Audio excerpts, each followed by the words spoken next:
It's IMF versus Skynet as Ethan and co take on the Entity. That's right, an artificial intelligence is the main villain in what's supposed to be the penultimate film in the series. This one also brings in a bunch of new faces, so join us as we discuss Mission Impossible: Dead Reckoning.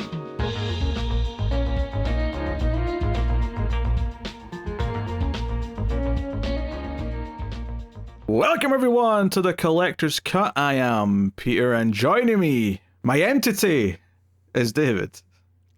Gotta get the key.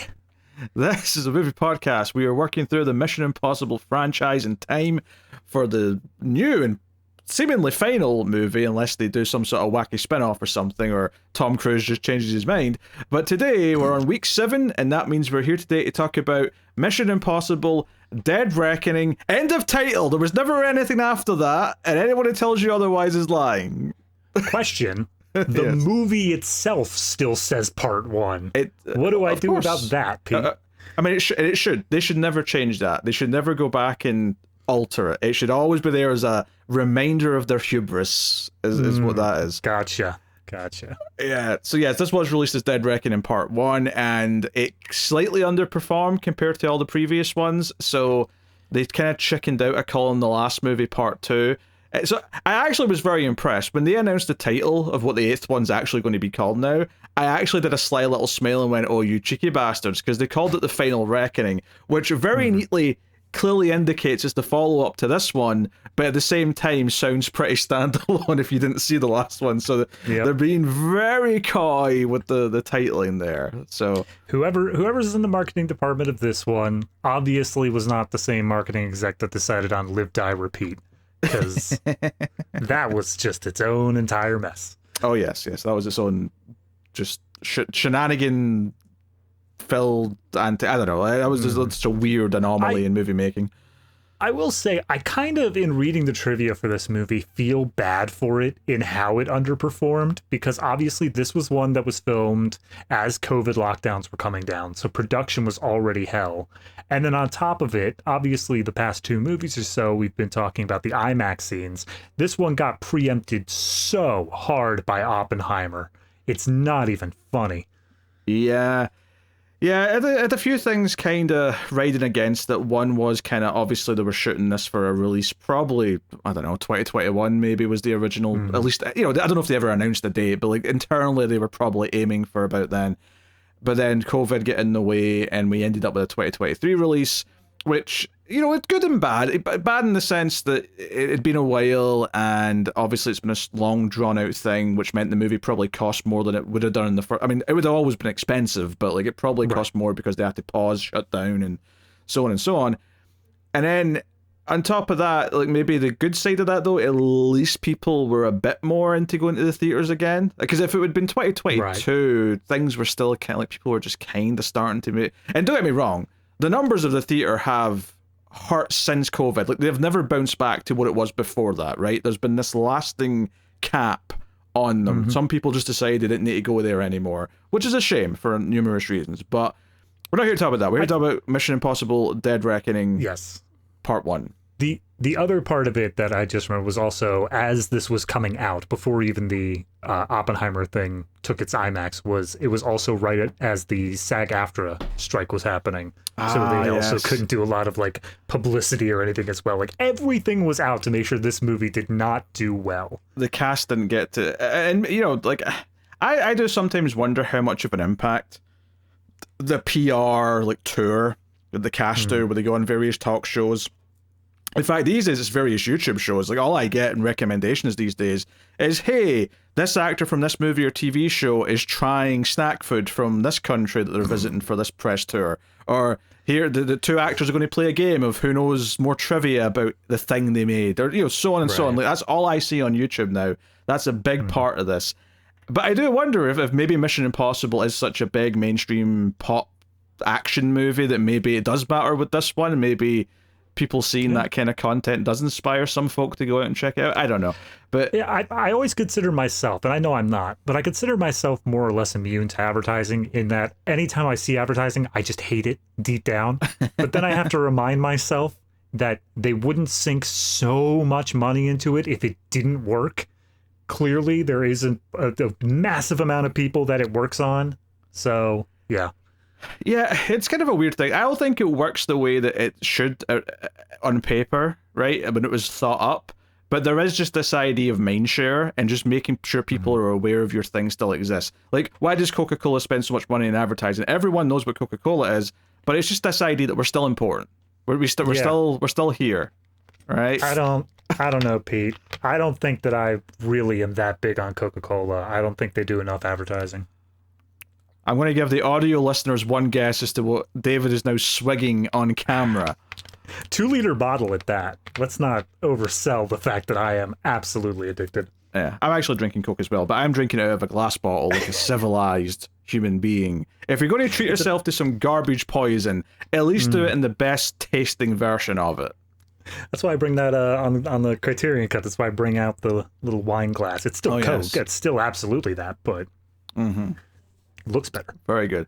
All right, so Mission Impossible Dead Reckoning. I did see this in theaters, fun enough. I was one of the people who did go and see it, just because I was bored, and it seemed like a fun thing to go see. And I think 6 I'd enjoyed for the most part, so I was like, yeah, I'm down to go see the next one and see how it shapes up. This one was a bit divisive when it came out for a few reasons. Just, ignoring like the success and like all the things around the movie, just based on the movie itself, it was a little divisive in terms of its content and its plot and so on. So I'm very curious to see where we both lie once we get into this. But as always, we will start spoiler free. We'll give you a warning before we get into the spoilers. And of course, if you are enjoying the show on YouTube, hit us with a like button. It helps out a bunch if you do. I know it's cliche to ask for it, but it matters on YouTube. And if you want to support the show, you can do that on Patreon and get bonus shows, but I'll tell you more about that at the end of the episode. So, Mission Impossible Dead Reckoning is about the Entity. What is the Entity, you might ask? Well, the villain in this one is not a person. It's an AI who is gone rogue. And I'll give my thoughts on that in a minute after David's given his initial thoughts, but that's all I'm going to say, and we'll get into everything else in a bit. David, what did you think of Mission Impossible Dead Reckoning numero uno? This is really complicated for me. I don't know why. Like, as I'm sitting and thinking about the movie, I can think of like 100 different critiques.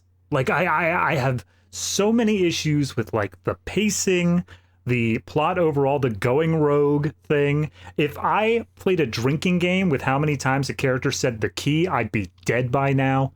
Like, there's a lot of things that I have problems with this movie, but when I think about it as a whole, my gut feeling is I had fun. Like, it was a fun time. Like, maybe it's that aspect of turn off your brain and just enjoy it and like don't think too hard about it, but I can recognize there are real problems with this movie in a lot of different aspects, but I think it's still a fun time overall. I guess that's where I'm coming down on it at. Yeah, how do I put it? So, I'll put it this way. The idea that the villain in this movie is an AI that has gone rogue, and that's the big... But obviously there's some human villains as well helping it out. It's not on its own. So we have some human faces to look at and whatnot. But the entire concept, as it's presented in this movie, in the context of it being a Mission Impossible movie, obviously, if this was a science fiction movie, we were talking about this over in the Ace, and it was a movie all about the idea of an AI rising up, that'd be a very different story. But here, in the context of Mission Impossible, it's very, very silly. Yeah. And I love how silly it is. I love it with every fiber of my being. Do you know how happy I am that we don't need a human villain who's trying to be menacing? I mean, we kind of have that too. There's there's like a main guy that kind of pops up. But the fact that we're like, no, we're doing something different, and all I really wanted from this franchise, other than the things that it does right, is I just wanted to do something different.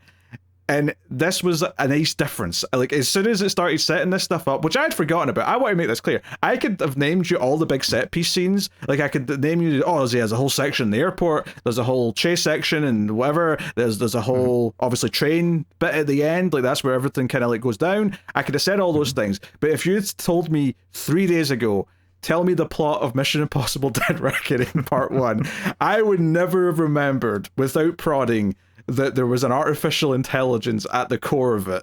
But it is. Yeah. And I kind of love it. And it is silly, but I love it because it's silly. So for me, I guess like one of the things I said in some of the past movies is that some of my least favorite movies in this series are the ones that are taking themselves far too seriously. Right? I look at Rogue Nation as a good example of like the villains trying to be super serious and the movies try to present him like he's a super, the big bad, he's the boogeyman and whatever to Tom Cruise's character. And I just like it falls flat for me. This is the other thing about this bit of Part 1 that really makes me laugh, especially on this watching, is that it made me realize, and I've been saying this, that the plot in these movies isn't that, they aren't usually that good, and they're not even that important. They're just kind of like the wraparound to get from like the one thing to the next and get your big... The set piece connectors, yeah. Right? I think this movie proves that more than anything, because despite the fact that technically nothing is resolved at the end of this, because it's a Part 1 and they have to leave, the final plot elements dangling for the next one, I still didn't feel any less satisfied, because it didn't matter. Like, it didn't matter that the plot wasn't done. All it mattered was I got my big set piece in Act 1, I got my big sort of chase sequence in Act 2, and I got my big set piece section in Act 3. I felt fulfilled, and it felt like a full meal the same way that the last couple did. It just so happens that the plot didn't like tie up at the end, and it's like, okay, I guess we'll do that next time. Yeah, if anything, I kind of think this is what I would have preferred once like Bad Robot started taking over, once even Christopher McQuarrie got in the director's seat. Just do this. Like, do this thing where, like, yes, we wrap up a thing, but it's still this overarching plot where theoretically we could end it at any point, but we're still got this sort of serial nature to it. I know it's kind of like, MCU and like the Sony problem where they are hyping up future movies without actually knowing it's going to happen, but still. I don't think it's exactly like that. I mean, you could sort of say that those are kind of a bigger version of the franchise problem, but I think those are different because it's all about branching into 10 movies and doing all this interconnected stuff. I think it's okay to go into like a 2-3 sets of movies and say, oh, there's going to be an overarching plot to this next. There's going to be like a little trilogy in the middle of the franchise. I don't think there's anything wrong with that, as long as you're planning for it in some way. But ultimately, yeah, it's kind of silly, but there's lots of things I like about this movie. I think visually, it's arguably one of the best, because there's a lot of moments where I was thinking to myself, oh, this shot where the fight scene's all in silhouette looks really nice. Or they're in these really narrow alleyways and Pom Klementieff looks like a total badass, and it just looks cool all the time. And they do that. I mean, it's her performance, but it's also the cinematography. I also really like Shea Wiggum as a character actor, and I think his role in this is entertaining. And there's at least 2 bits in this movie where he made me bust out laughing. Like, more than I have maybe ever laughed in a Mission Impossible movie. He got me good. So, I'll give props for that. Now, that's not to say there's no complaints. That's not to say, like you said, there's definitely things to critique. There's definitely things that are still a problem from previous movies. Like Ethan Hunt as Rogue again. Oh my god. I almost appreciated the fact, though, that he consciously made a choice to be Rogue in the first 10 minutes, because at the very least there was some agency in it, whereas a lot of them have been like, oh, he has to be Rogue now because they've all turned against him. I mean, yes and no. I think that this movie, in that same sort of vein as what you're saying, is that it's silly. There is a lot of lampshade hanging where... they specifically, during his, your mission, if you choose to accept it, they specifically have the guy say, you cannot go rogue here. Do not do that. And then he immediately turns around and just I'm going to go rogue. And it's immediate. It seems like it's almost a joke at that point. Well, there is a joke related to it later on, which did make me laugh, but I'll not bring that up until we get I know into, which one you're talking. It's the Shea Wiggums, yeah. Yeah, Shea Wiggum has a great line about it. Yeah, and there's some stuff that I don't even allude to the other thing that I'm going to complain about because it is just spoilery, so I will keep my mouth shut. But generally speaking, I had a fun time. I think that, I think there is arguably some pacing issues. I think for a movie that's 2 hours and 40 minutes, easily the longest of any of these movies, I think it shockingly didn't feel that bad. No, it didn't feel 2 hours and 40 minutes, but I think that when I look at it and I break down like all the different sequences, I think that there's a lot that could have been cut. This didn't need to be 2 hours and 45 minutes. Oh, I think that's fair. I think that's fair. There's a lot. Yeah, there's a lot that they do in this movie that is like, great set pieces and all that. They do a lot of huge stunts, but even within those set pieces, I feel like there are little subsequences that just feel like they're there for the sake of padding rather than keeping the high octane going.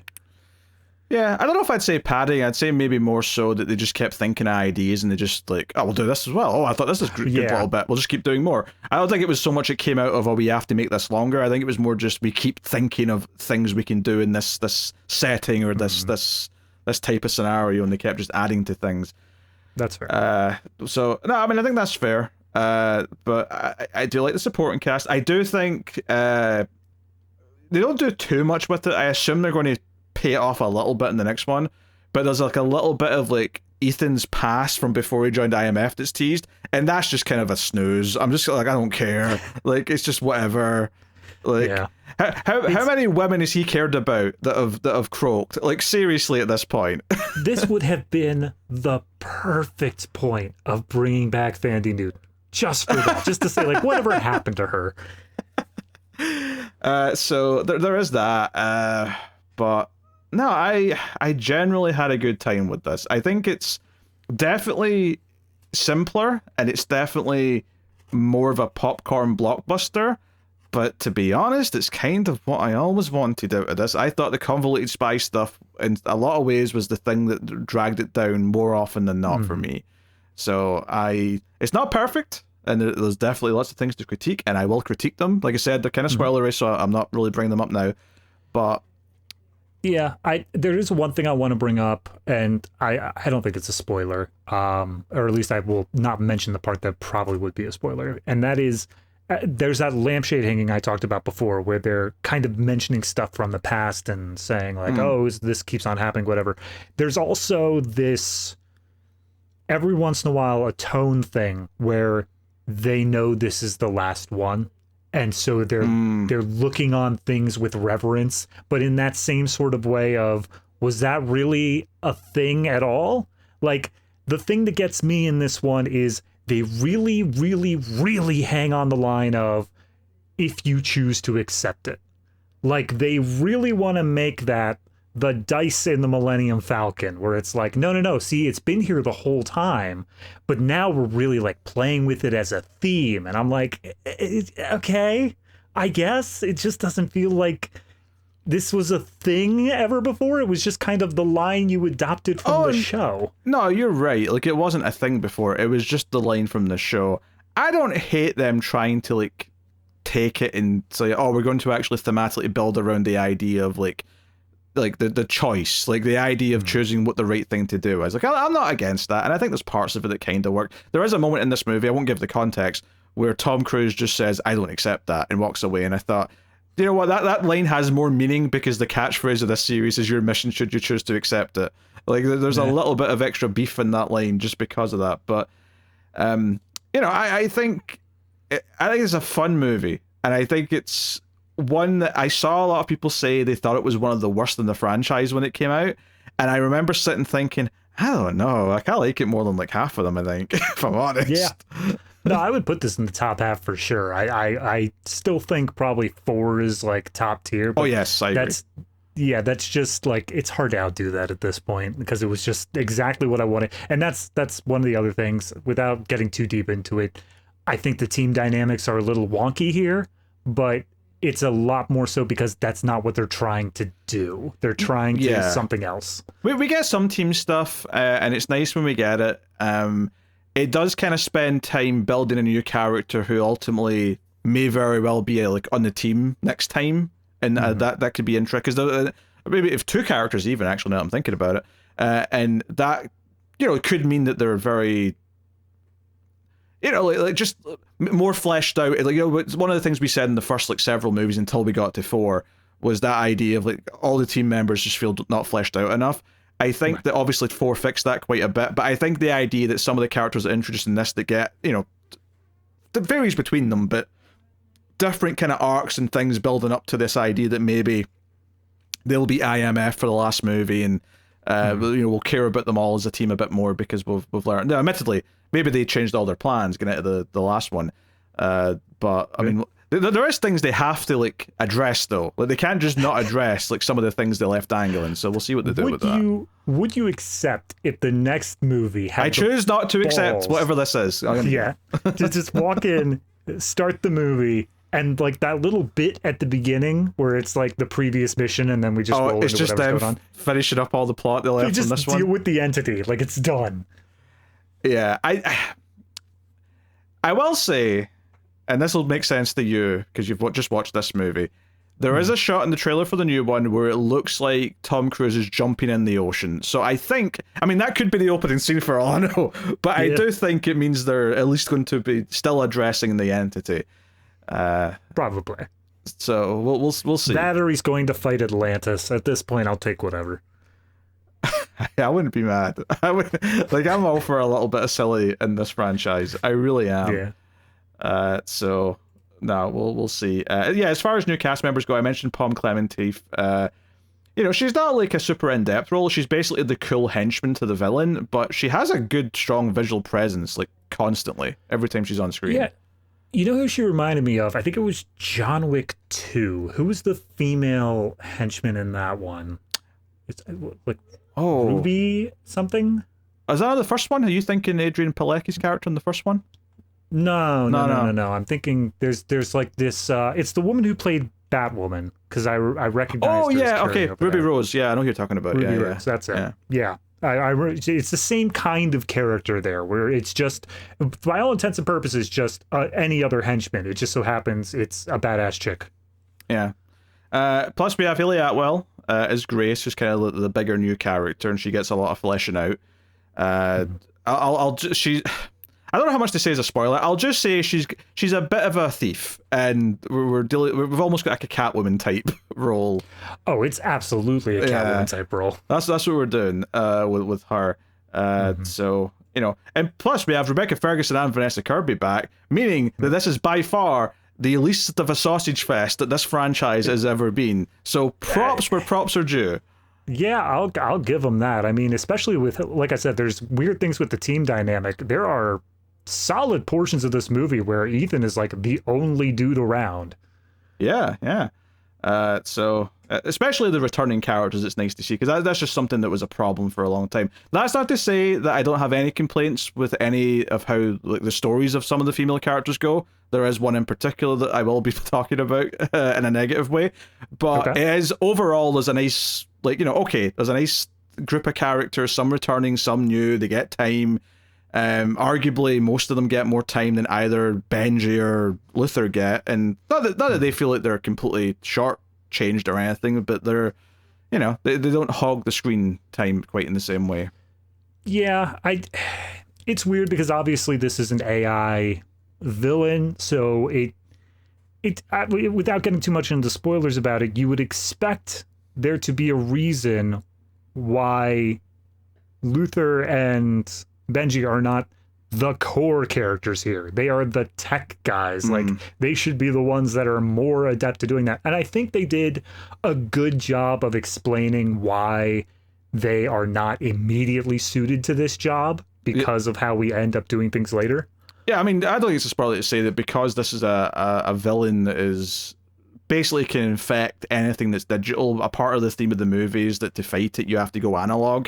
So immediately the more tech guys are actually kind of handicapped almost quite instantly. We're like, oh, if we use the internet, like, it's going to just beat us because it can predict every move and do whatever. So, that's kind of a fun thing to play with. They probably could have played with it more, honestly, if they really wanted to. Maybe they will in the next movie, but it does ultimately. This is why I say it's not a good science fiction story about an AI, because a good science fiction story about AI would really be like looking into that and like exploring all those possibilities and talking about the morals of it and all the rest of it. This movie boils down to there is a MacGuffin. We have to get the MacGuffin, and everything's about getting the MacGuffin, and that's what it is. It's not even the MacGuffin. It's the MacGuffin that leads to the MacGuffin. Like we're like Yes. 3 levels removed of MacGuffin by the time that this movie really kicks into high gear. Yes, but it's MacGuffin chasing, and Yes. well, that would be a problem if it was trying to pose as a serious science fiction film. It's not, so it's fine. Like I think it's like not when the AI is very first introduced, but when it's first elaborated on. It's a scene that I have a lot of problems with. But the one thing that basically boils down out of it that tells you don't worry about it is they spend like 2 sentences describing what it is, and then 30 sentences saying, and here's why the government needs control of it now. Like it's all about the political intrigue. yes.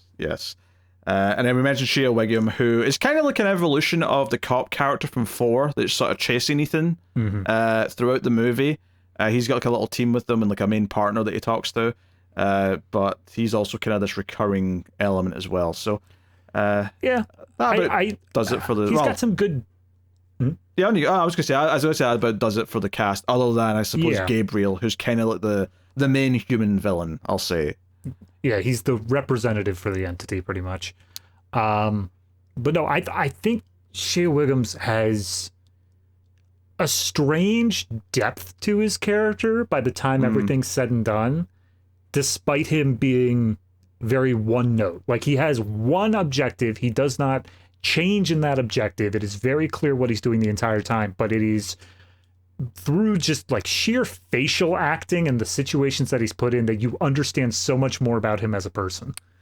Yeah, and I think there's room for them to flesh him out a little bit in the next one, because like there's one line early on when we're introduced to him and he's talking to his team and mainly his partner, who's Vegas, I think his name is, the guy that's always with him. Yeah, I don't know if that's how you pronounce it, but that's correct. Yeah, but he's like, hey, yeah, so we're looking for Ethan Hunt, blah, blah, blah, blah. Government's decided that he's an enemy of the state, so we have to hunt him down, blah, blah, blah, blah. And, he's like, this isn't, this is not a personal thing, but then the partner character goes, yeah, but it is personal, though. Like, there's kind of like an implication that he's never met him, he doesn't know Ethan personally and has a vendetta, but for some reason he cares a bit more than it just being his job. So it feels like there's something to reveal there in the next movie. And I'm saying this now before we get to spoilers, because there's literally nothing else I can tell you about it, because it never comes up again. Yeah. So yeah, we don't get all the plots wrapped up in this one. Like, we get to the end of a MacGuffin chase, but that's about it. Yeah, hopefully they remember to pay that off, because it's a sort of little thing that when they started changing things, maybe because of like how this one was doing, it's the sort of thing that I could see slipping through the cracks. Not because they think it's not worth spending time on, but just because, we're too busy trying to fix other things we think's a problem, so that just slips behind the couch cushions kind of thing. Right. That's the sort of thing that gets followed up on in deleted scenes on the Blu-ray. Yeah. So do you like this one more than Fallout? Because I'm getting the vibe that you do. Again, it's complicated. Like, if I'm looking at it from a perspective of how much fun I'm having, yes, I think so. I think that I like this one more than Fallout. But like, when I really go down into the nitty-gritty of like how it was put together and pacing and like some of the scenes and stuff like that, I think that Fallout still had some better highs for me than this one had. Like, it's a hard comparison to make there. They're very close to each other, but yeah, I'd say that this one, in terms of like ratings and stuff like that, probably does edge out Fallout just barely. Yeah, I'll tell you this right now, that I think on the internet the general consensus is that Fallout is maybe the best one, and this is one of the worst ones. That seems to be the perception I got just from seeing what people were saying, at least soon after this one came out. I might also like this one a bit more than Fallout overall. Like, I kind of agree that Fallout has higher highs. That is probably true, but I don't know. I think this one is just kind of consistently fun, barring one or two blips that or whatever. Because here's another question. There's one character we've not mentioned yet. And he was in the trailer. I remember this because it's not even been that long since this came out, so I remember the marketing quite well for this one.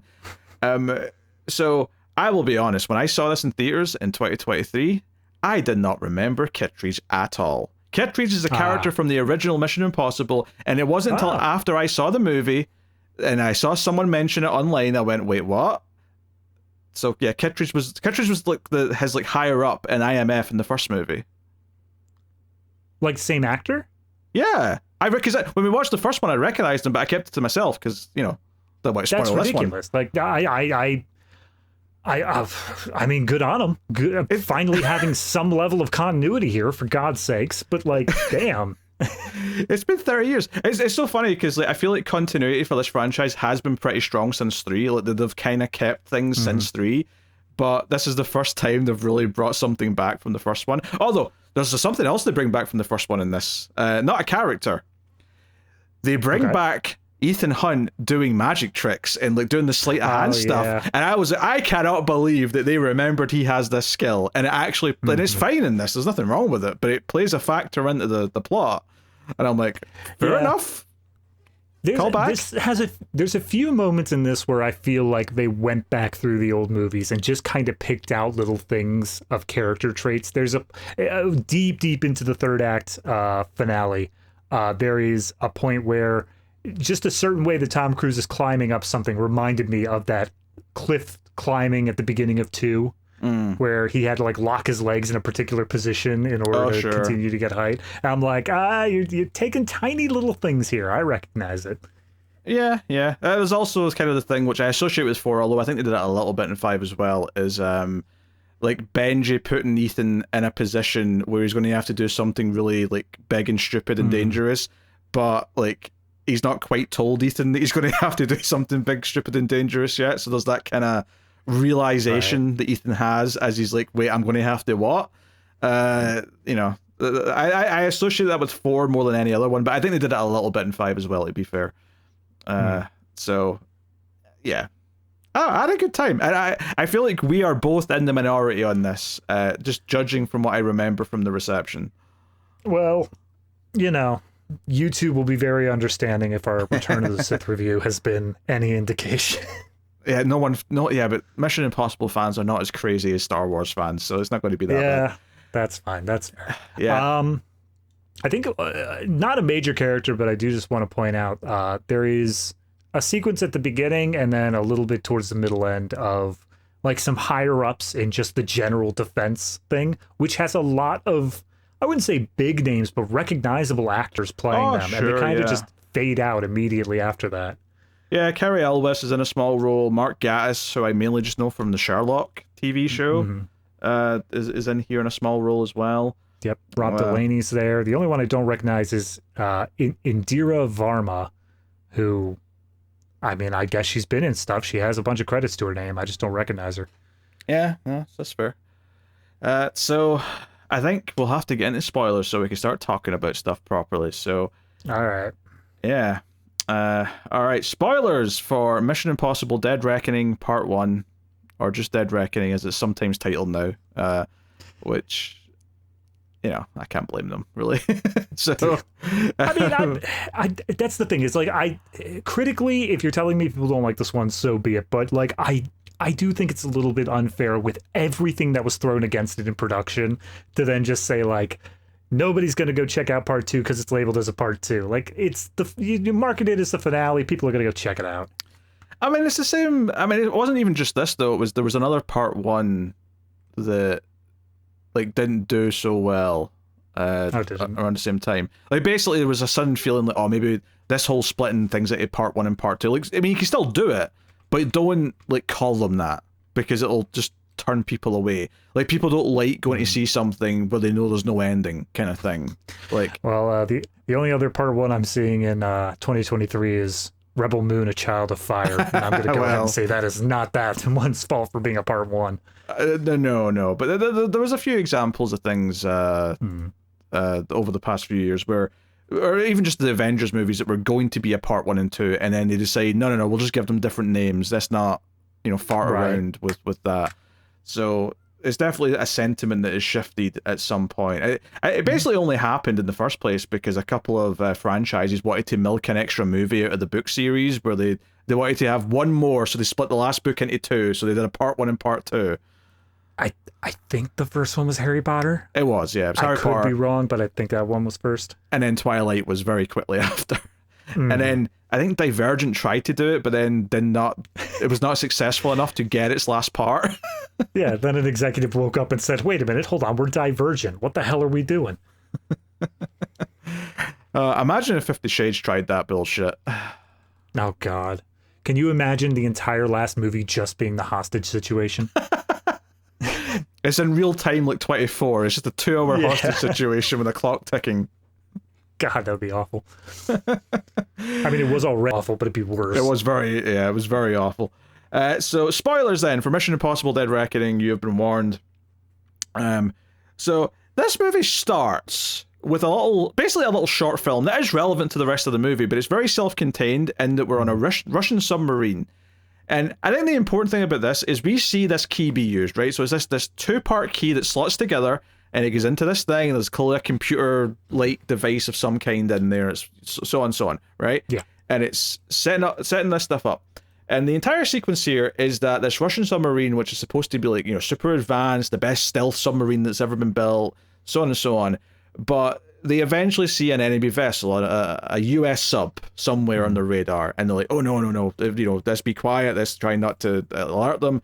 But then a torpedo seems to be on the way, so it's obviously it's drawn out, there's a bit of tension, and like they're sweating a little bit, and they eventually launch their own torpedo. But then the weird thing is this torpedo that was coming towards them just doesn't hit. And then they look back at their screens and it's like it just vanished. It wasn't there. And then their torpedo almost hits this ship on the screen and it's like, oh no, that vanished like it was a ghost. That wasn't there. Mm-hmm. And then their torpedo that they fired circles back round and hits them and blows up their sub. And it's a good few minutes and it's well done. It's tense. It's all these things. Yeah. And it's like, okay. Intriguing, right? And I think the thing that caught my eye about this though is that the whole movie after this, when people are chasing these keys, they keep saying that we don't know what it opens. We don't know what it opens. And I was thinking back to Mission Impossible 3 with the mystery box MacGuffin, but I thought this movie neatly circumvented that by showing the audience right in the opening of the movie. The audience knows what this opens, so it's not actually that much of a mystery to us. It's just a mystery to the characters.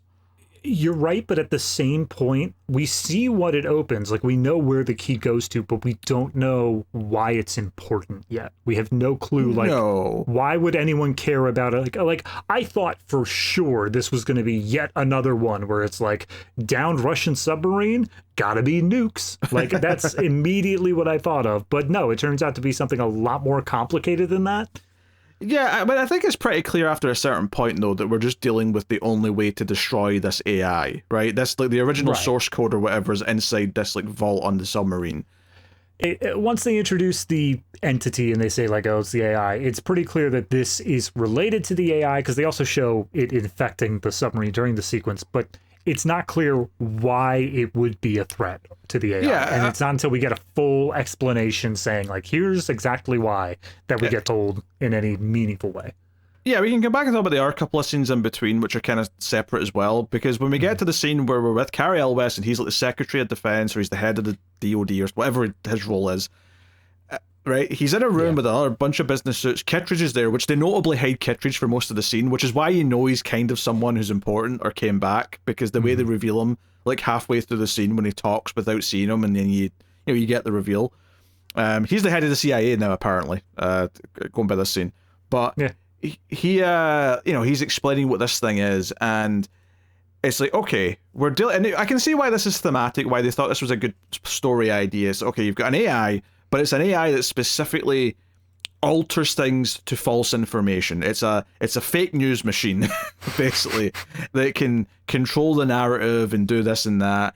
And ultimately, Kittredge, this is the thing, Kittredge is not like a good guy here, because he's not saying we have to destroy this, we have to just stop the other nations from getting a hold of it. No, we have to control this so that we control the narrative for the next couple of centuries. We have to get this so that we're the ones in charge and we're the ones on top.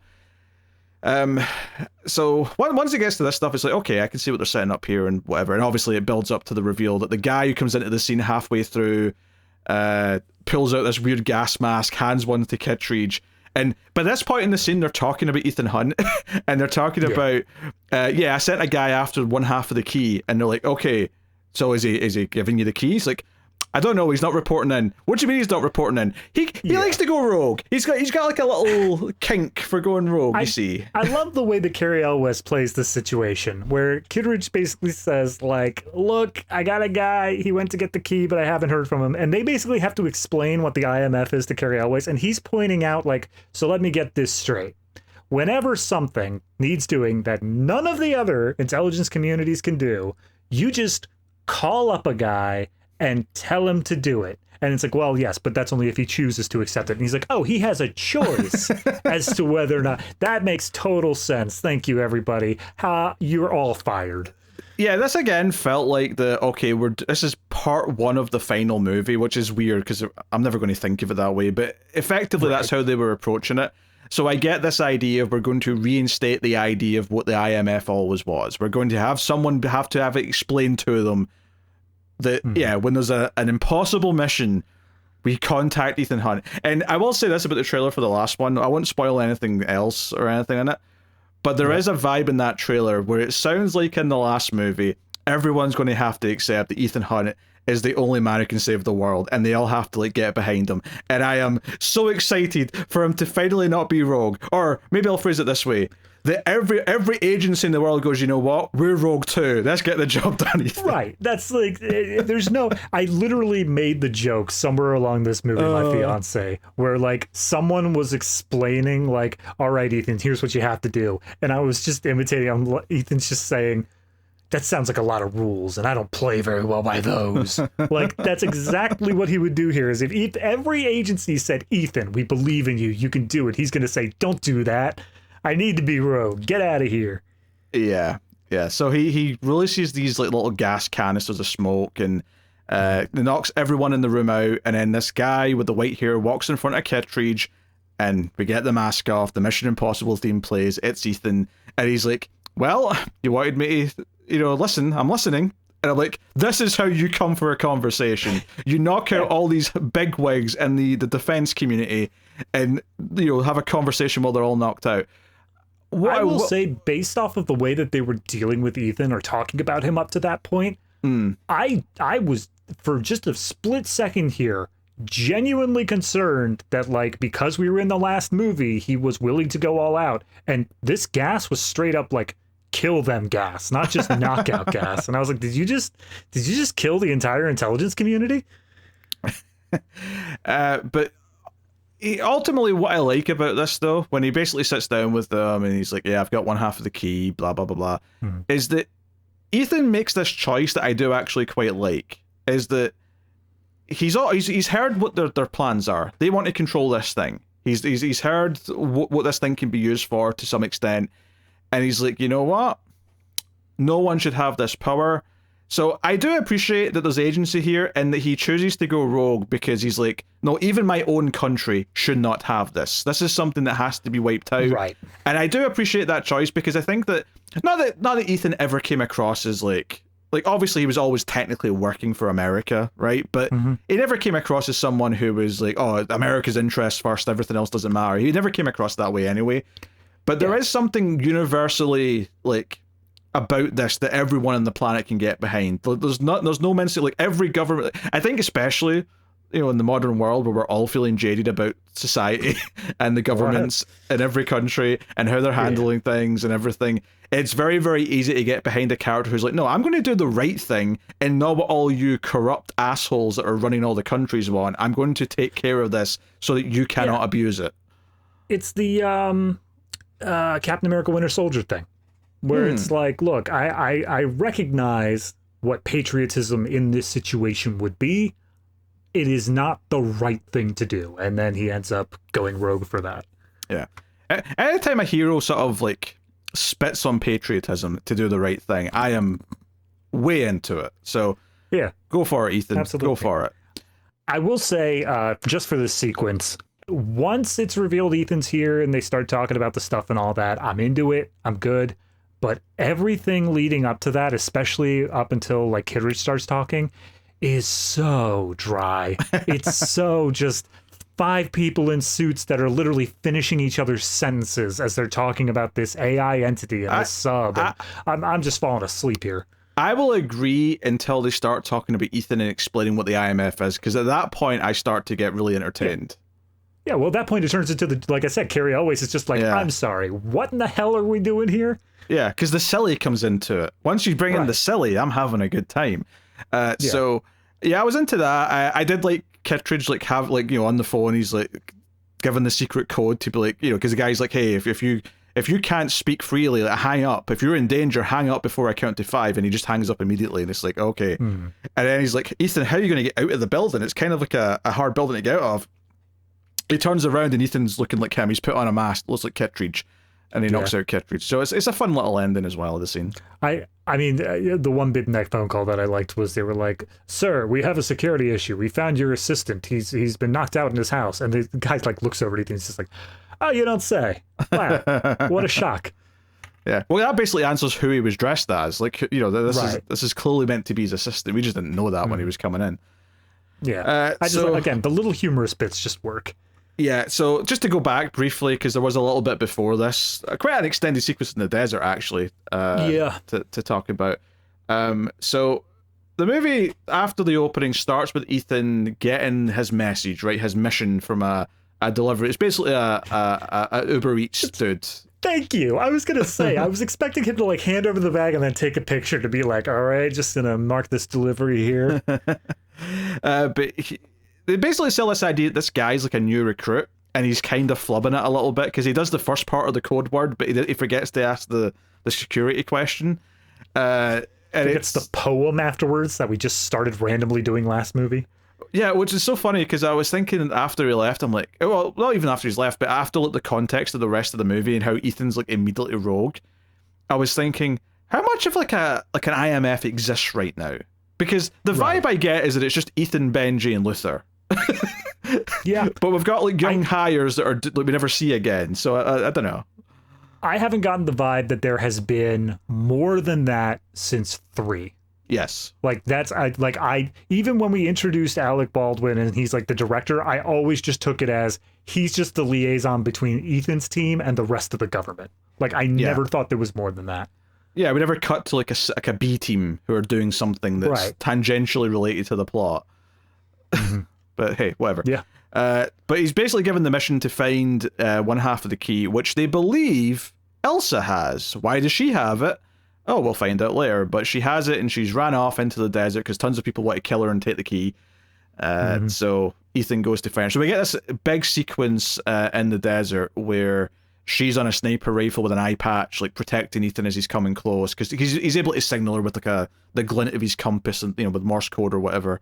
And so there's a bit of an action scene in a sandstorm. It's all right. It's definitely not the highlight of the movie. I'll say that. Yeah, it just feels like that same sort of thing where we didn't technically, like, the Russian sub thing is technically an action scene, but it's not an Ethan action scene. This feels like we gotta get to an Ethan action scene before we can do the rest of it. Before the opening titles crawl, we have to have him do something. I felt like the sub scene was better though, because the sub scene had more intrigue, and I'm like, oh, what's this? What's going on? Oh, this is interesting. Well, the sub scene's also the only one that has any consequences. By the time we're done with everything, the desert scene really doesn't matter top to bottom. The desert scene just feels like we wanted to give Elsa a big scene to like be her introduction in this movie, and also just give her like a, hey, here's the scene where she gets to be a badass given what happens to her later. It felt like a character service thing rather than something the movie needed, to be honest. Yeah, and even then, the movie's also, during when he's getting the mission, they point out the whole thing of like, she got out of the game last movie, and then she got in trouble again. You know, the same thing she did the previous movie. Yeah, which Kittredge brings up later in his narration. He's like, oh, there's a pattern, isn't there? She always gets herself back in trouble no matter how many times you help her. And I'm like, I can kind of respect it thematically to a point, because it's kind of them saying she's basically just Ethan. Like, because Ethan tried to leave this life and he had to come crawling back to it. He got married and everything, and he still came back to the spy life. He couldn't quit the spy life. You know, he's too much of who he is. I mean, for this specific one, yes, I agree. For the previous one, it still felt like they were trying to do a Dark Mirror sort of thing, where it's similarities but still different. But this one, she does come back for pretty much the exact same reasons that Ethan always comes back. Oh yeah, when she shows up again, like, because at the end of the scene, and they sort of do a fake out where you think she's dead. And I remember seeing this in the theater and sort of groaning and being like, really? Like this? That's a bit built. And her first scene in the movie. Now, what we get later is not much better, but like, at least it's halfway through the movie. Yeah, that's the thing, is if you think of this as a two-parter and that this is part of the final movie, I am willing to start accepting character deaths. Like, it's not, Sure. I'm not expecting it to be a fake out later on. I'm willing to accept they might actually kill somebody. Yeah, and obviously it turns out that she's not, and he says, hey, you stay dead, you know, like, go and hide. And when she shows up halfway through the movie, her literal sort of introduction again to Ethan is she just kind of shrugs like, yeah, I'm here. Like, that's it. She just shrugs like, of course I'm here. Like, that's When fine. have I ever stayed dead? I think, obviously, like I said, there's a lot more female characters in this one, so it's a bit more forgivable. And especially since I know the context that Rebecca Ferguson asked to be killed because she kind of wanted to be done with the series. So that's more of a real world choice than it is like a bad writing choice. Right. But there was a little bit of me that thought, well, we're introducing Hayley Atwell as the new lead female character, so we can't have the other ones stick around. Because we were complaining in previous movies about the female leads been interchangeable, like, oh, we just swap them out for the next one that we want, the kind of thing.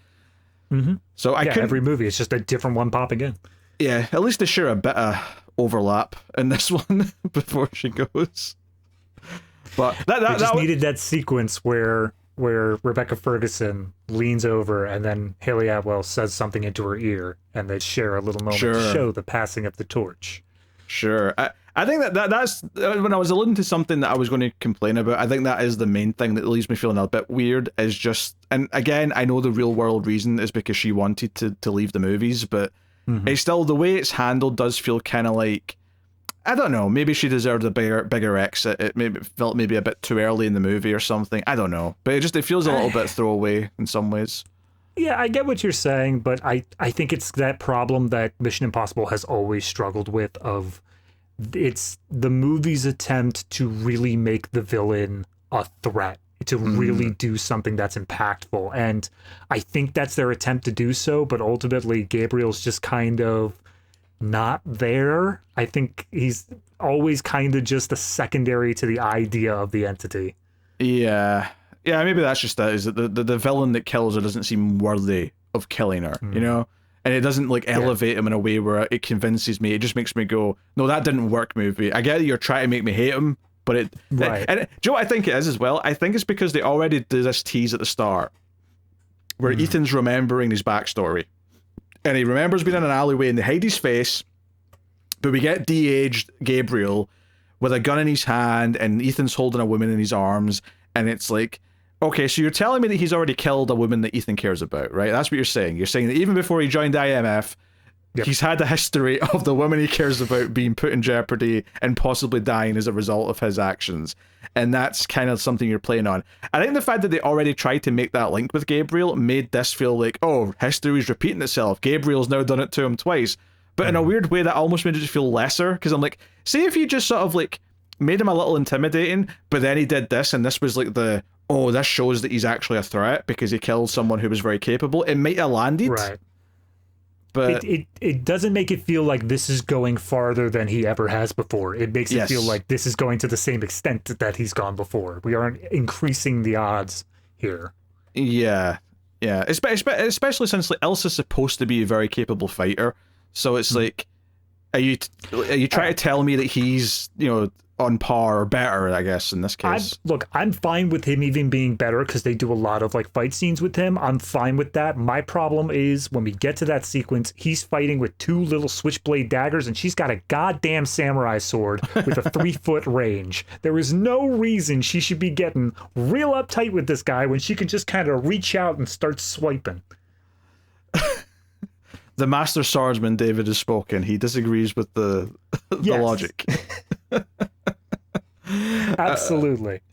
I skipped ahead a little bit because we were talking about Elsa's first scene, and it just made me think of what comes with her later, because her bits in the movie boil down to really those two moments. Obviously there's a little bit where she's around before she dies, but like, and you kind of, I got a feeling she was probably a goner because she shares this little quiet moment with Ethan where they sort of hug and like, oh, it's the first time we've both been in Venice. Oh, this is so romantic. And then I'm like, oh, you're so dead. You're so dead. I know they won't. I know that it'll be something else if they go down this path, but I really want an exact shot for shot, the exact same scene for Benji if he ends up getting killed. Where it's just this romantic little like cuddling up next to Ethan, just like, oh, it's romantic, isn't it? Oh, dear. So anyway, The movie goes straight into its first big location, which is an airport in Abu Dhabi, which is where they believe that the buyer of this key, or who wants the key, is going to be there. And even... Basically, the only way to authenticate the half of the key that you have is by slotting it into the other half of the key. And even if this other guy doesn't have the real key, he probably knows where to use it, and that's why he wants to buy it. So their whole plan is to try and catch all this in the act. Obviously, it gets a lot more complicated than that as it starts to play out. Yeah, they literally have Benji do the thing where it's like, oh, okay, so then we're going to make a switch, and we're not going to give him the key. And Tom Cruise is like, oh, no, that's not how that works. And he's like, of course it isn't. We have to make it needlessly more complicated on top of that. Yeah, I'll be honest, I think this airport stuff is ridiculously fun and flows well despite how many moving parts there are to it. And I think a part of it is just the idea that it's like the actual, like, who's got the key, who wants the key, where's the key going, that stuff's actually really hard to, like, so if I had to try and write that down or explain it right now, I actually think I'd have a hard time doing it. But everything flows quite well because it's broken down into simple goals. It's like, okay, Ethan's following this guy who's got the key. Oh no, his pocket's been picked by this random woman, turns out to be Grace, and that's how we introduce her. So Ethan's whole plot now for this airport stuff is her, and trying to, like, work with her and get the key back and then getting her involved.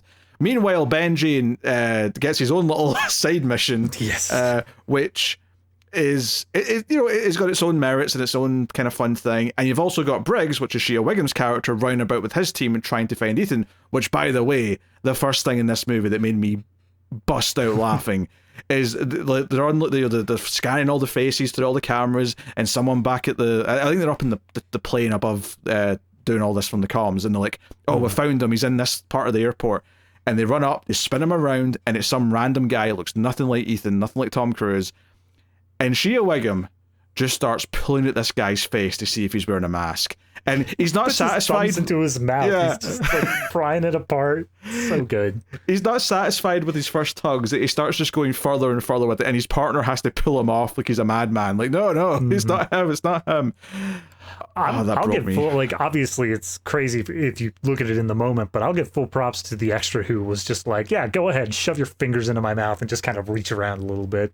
Yeah, go for it. That was fun, because I think that, and also his line later about the rogue stuff, it was just like, okay, this character is here to just sort of poke fun at the tropes, and I'm kind of, like, in all of these movies, right, this is the 7th movie, has anyone tried to see if someone's wearing a mask? Has anyone tried to, like, rip off a face?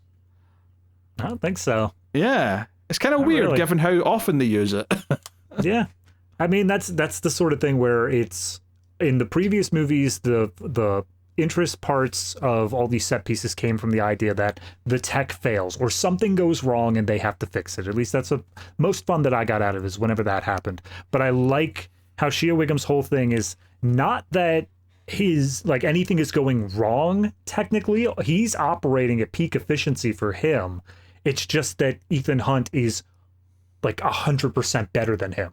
And so he's always just lagging that one step behind. But to see him, anytime he does get close, it is always a fun and interesting ride to see how Ethan's going to get out of it.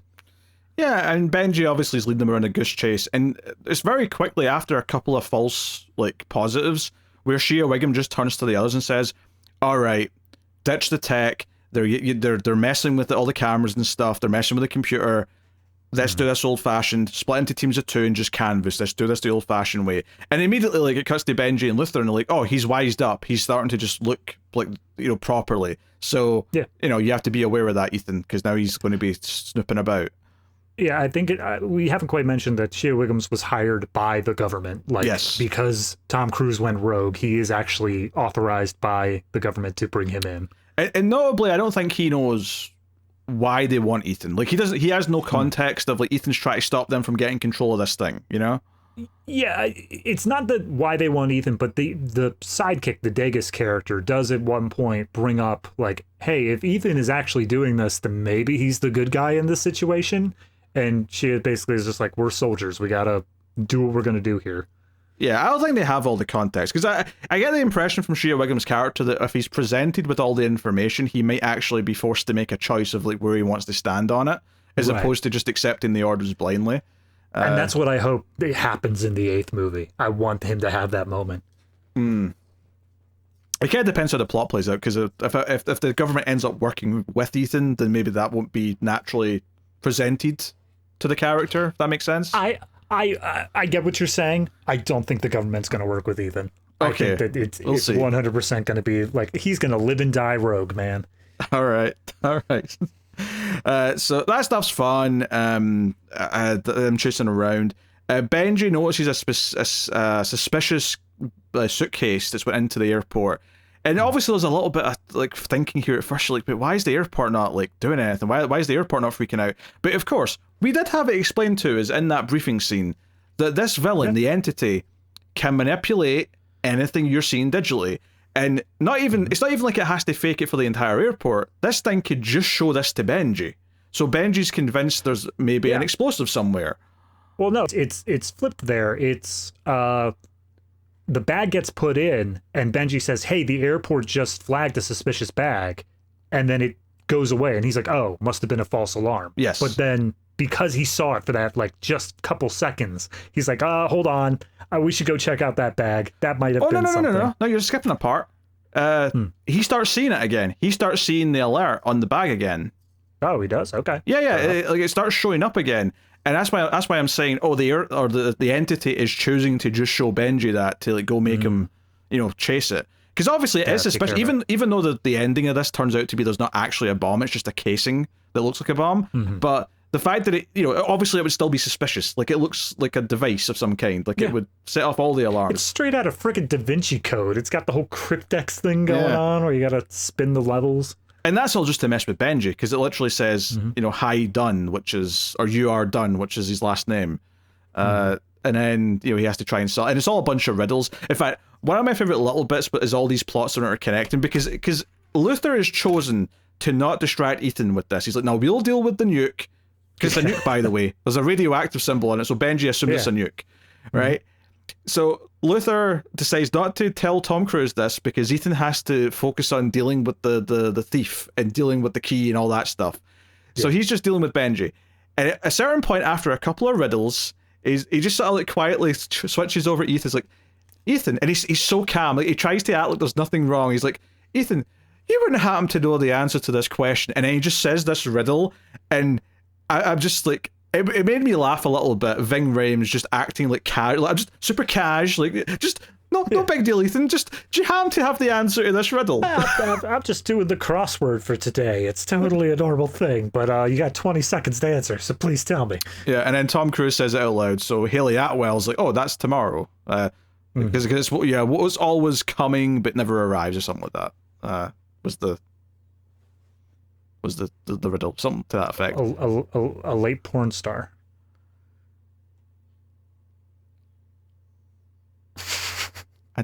You're trying really hard to make that work. I was. It's because it's what's always arriving, but you said coming, so I had to do something there. This is the juvenile people that I have to put up with. Oh, so sorry. Can we flash back to like earlier episodes in this sequence where... Or I can't remember exactly what I said. I think I said something about like, "Oh, I'm peeking" or something like that. You're like, Yeah, but since I'm the one editing and I'm not going to go find that footage, it never happened. So fair enough. That's fine. No, I rely on YouTube.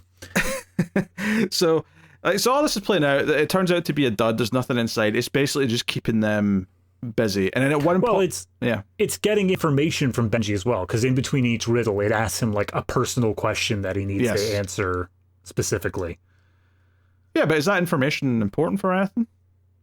The Luther says that it's a psychometric test. It's a thing that like is going to be able to more deeply understand him. I don't know if it's technically that important, but I think it comes into play. I think I figured out where it's important. I think it's more just about him getting to say a variety of phrases so it can mimic his voice later. Oh, that's true. We have seen that tech before, so fair enough. Yeah, I think that's maybe what it was doing. So yeah, basically Ethan shows that he's good at pickpocketing it as well, takes the key back from Atwell and whatnot, and she's like, "Oh, very good." And he's basically, look, you have to go put this back in that man's pockets, and he can never know that you took it. Like, it has to appear like it's always been there so that what he was going to do happens because it's important. And he doesn't explain everything, obviously, but he's like, this is very serious. Yeah, I really like the way that they play with the fact that it just so happens to be that she gets involved in this. She's not a spy. She's not on anyone's side. She doesn't know exactly what it is, but she's just doing the Catwoman thing where she's just looking for loot, and she gets roped into this massively bigger thing than she could ever possibly comprehend. And Ethan's kind of just having to baby gloves her, just like, okay, we're going to go do this thing now. Come on, let's go. And not tell her that it's the fate of the world resting on it. Yeah, I mean, obviously they do reveal later that she was kind of sent there intentionally to find Ethan, but she didn't really know all the other things. So it's still true that she doesn't know what the keys are for, or that the fate of the world's on the line, or anything like that. So it's not as random as it initially appears, but it doesn't really betray how, like, uncomfortable she is, like, finding the dead body, because, you know, that's something that happens here, is that Pom Clementieff's character assassinates the guy that was going to have the key on him, and she finds the body and, like, freaks out. But I also love that there's this pattern to like, every time Grace and Ethan are together, where she keeps being able to ditch him, right? Because she's good enough at what she does. And there's a great bit here where she just ducks into the terminal where there's a plane leaving for Rome, because that's where she's going, and she has a ticket. So Ethan isn't allowed to go in because he doesn't have a ticket for that flight. I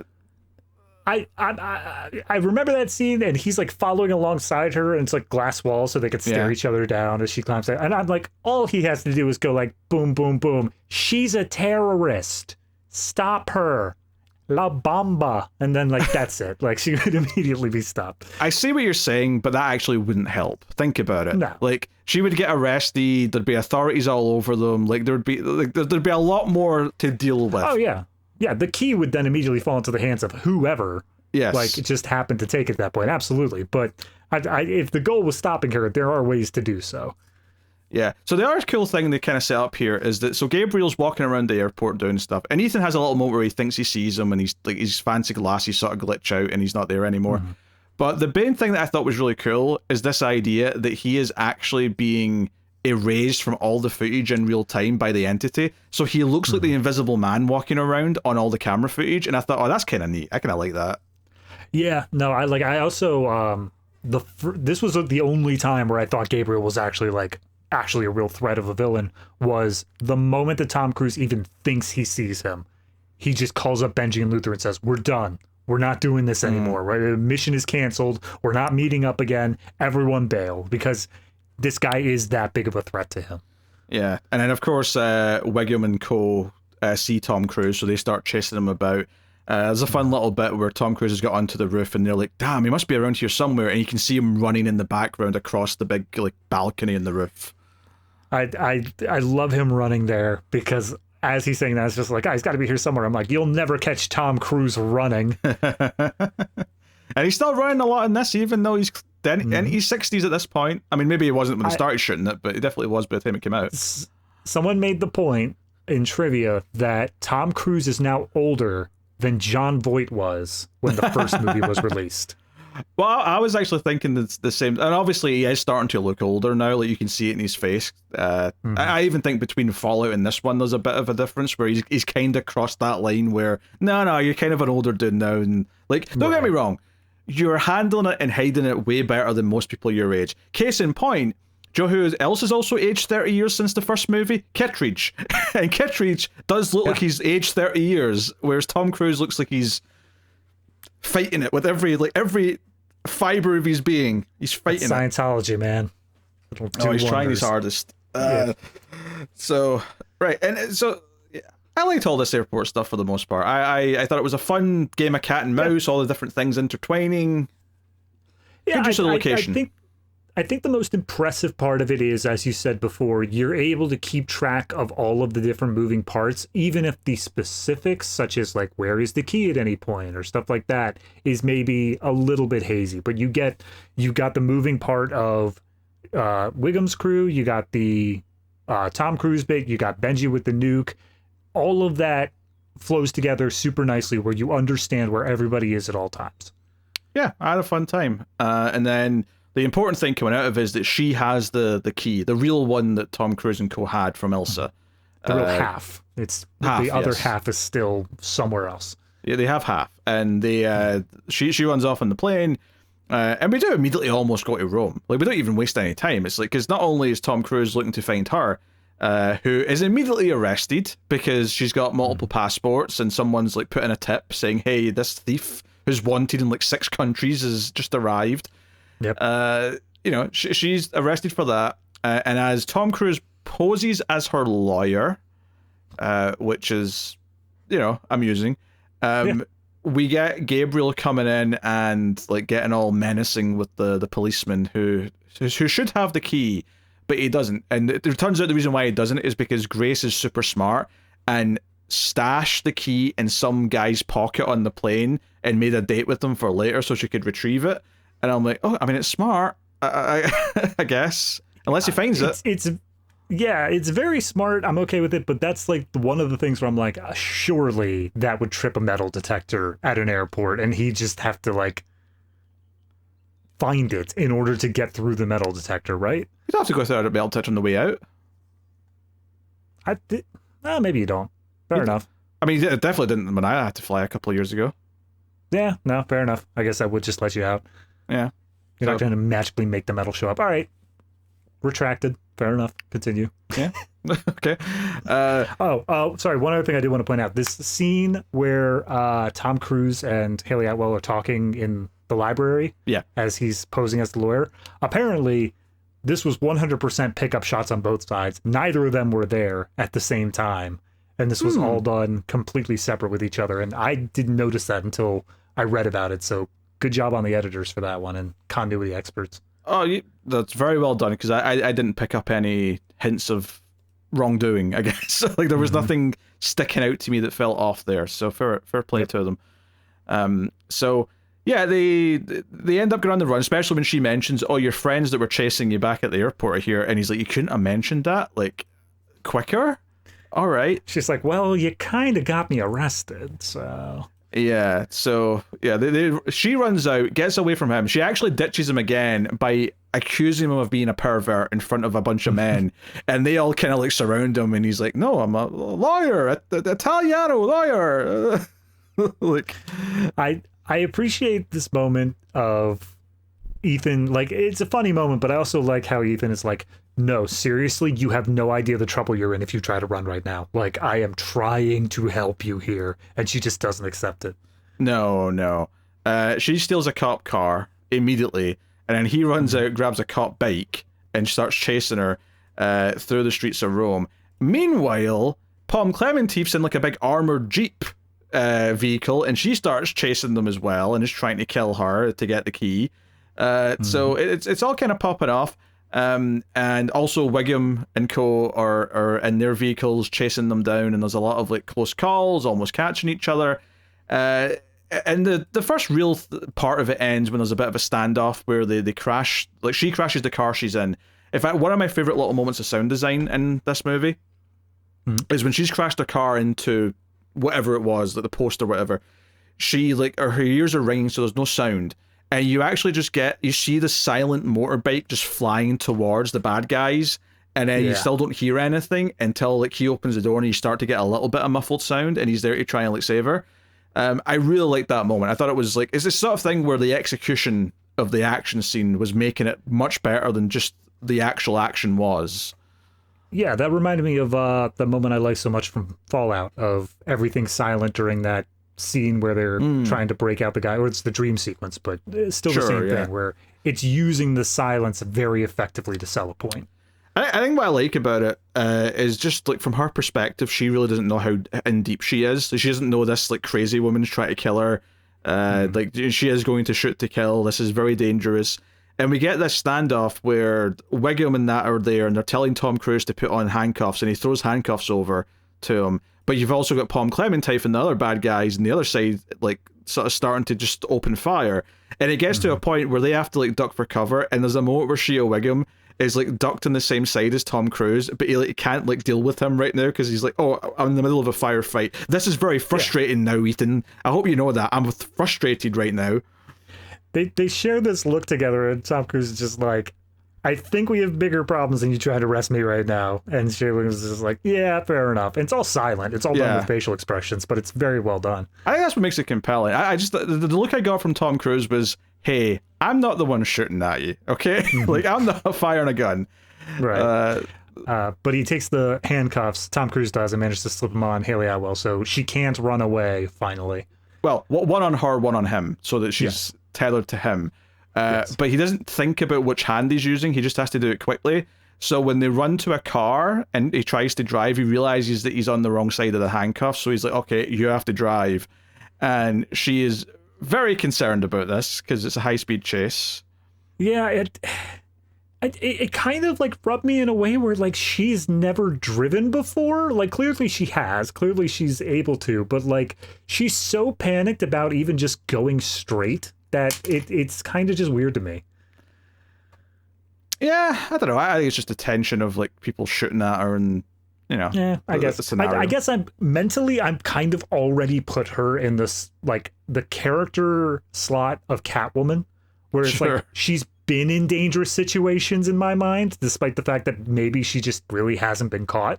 I feel like she's been in like a lot of almost danger, but hasn't been in shootouts. Like she's always like stealthy. She always like gets away with it.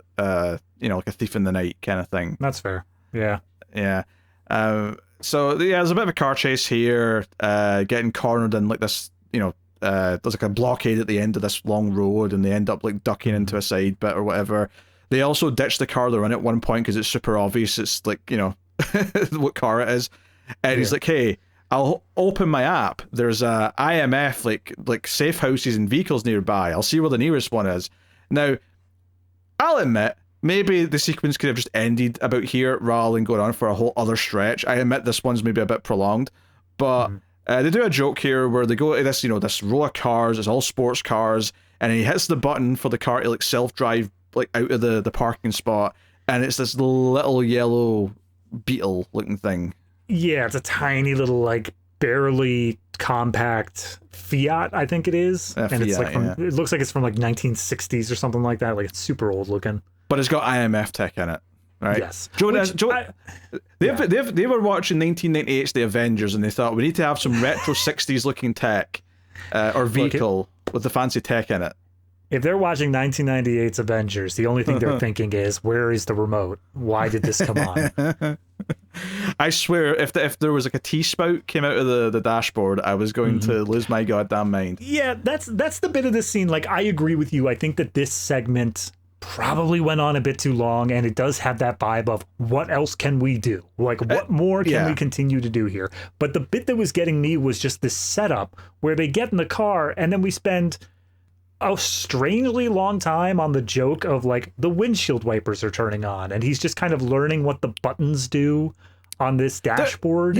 There's a weird little moment here actually where he like presses a button and it, you know, does whatever he's not expecting, and he's like, oh, just a minute, and she's like, it's fine, and I'm like, I feel like they're almost trying to make an erectile dysfunction joke here with the way that they're talking about it, and I'm like, this is so strange. Like, if she all she needed to do was say the line of like, it happens more often than you think. Like that's it. Like I would have bought that as the ED joke, but for some reason they just kind of like halfway go that route and then pull the trigger. It almost felt like it was an ad-lib moment. Like it wasn't in the script. Yeah. He just said that and she just reacted because it was the first thing that came to her mind, and they kept it in the movie because they liked it. That's fair. And then the other part of it that bothered me is the fact that they switched over to this car because, hey, we were a bit recognizable. And then immediately, like not even they drive 5 feet, they're caught on a speeding camera and everyone now knows what car they're in again. And it's just like, all right, so the real purpose here was you want to get into a car that's able to do all of the other stunts that you want to do later. Oh, yeah. And there is some fun stuff here. I did like the big RV going over all the little mopeds or whatever it was, but it almost felt like Klementieff was just screaming in delight, like, oh, I love crushing these small vehicles. Oh yeah, she's insane in this sequence. Like she's laughing maniacally as she's like driving through ancient architecture, like jumping off of stairs. She's insane, but it is a great character beat. And then the other big set pieces, the small Fiat like tumbling down all the steps next to the roundabout at the fountain or whatever it is. Yeah. So we did actually, you were talking about, God, where were they at? Because you were mistaking it for Rome last time.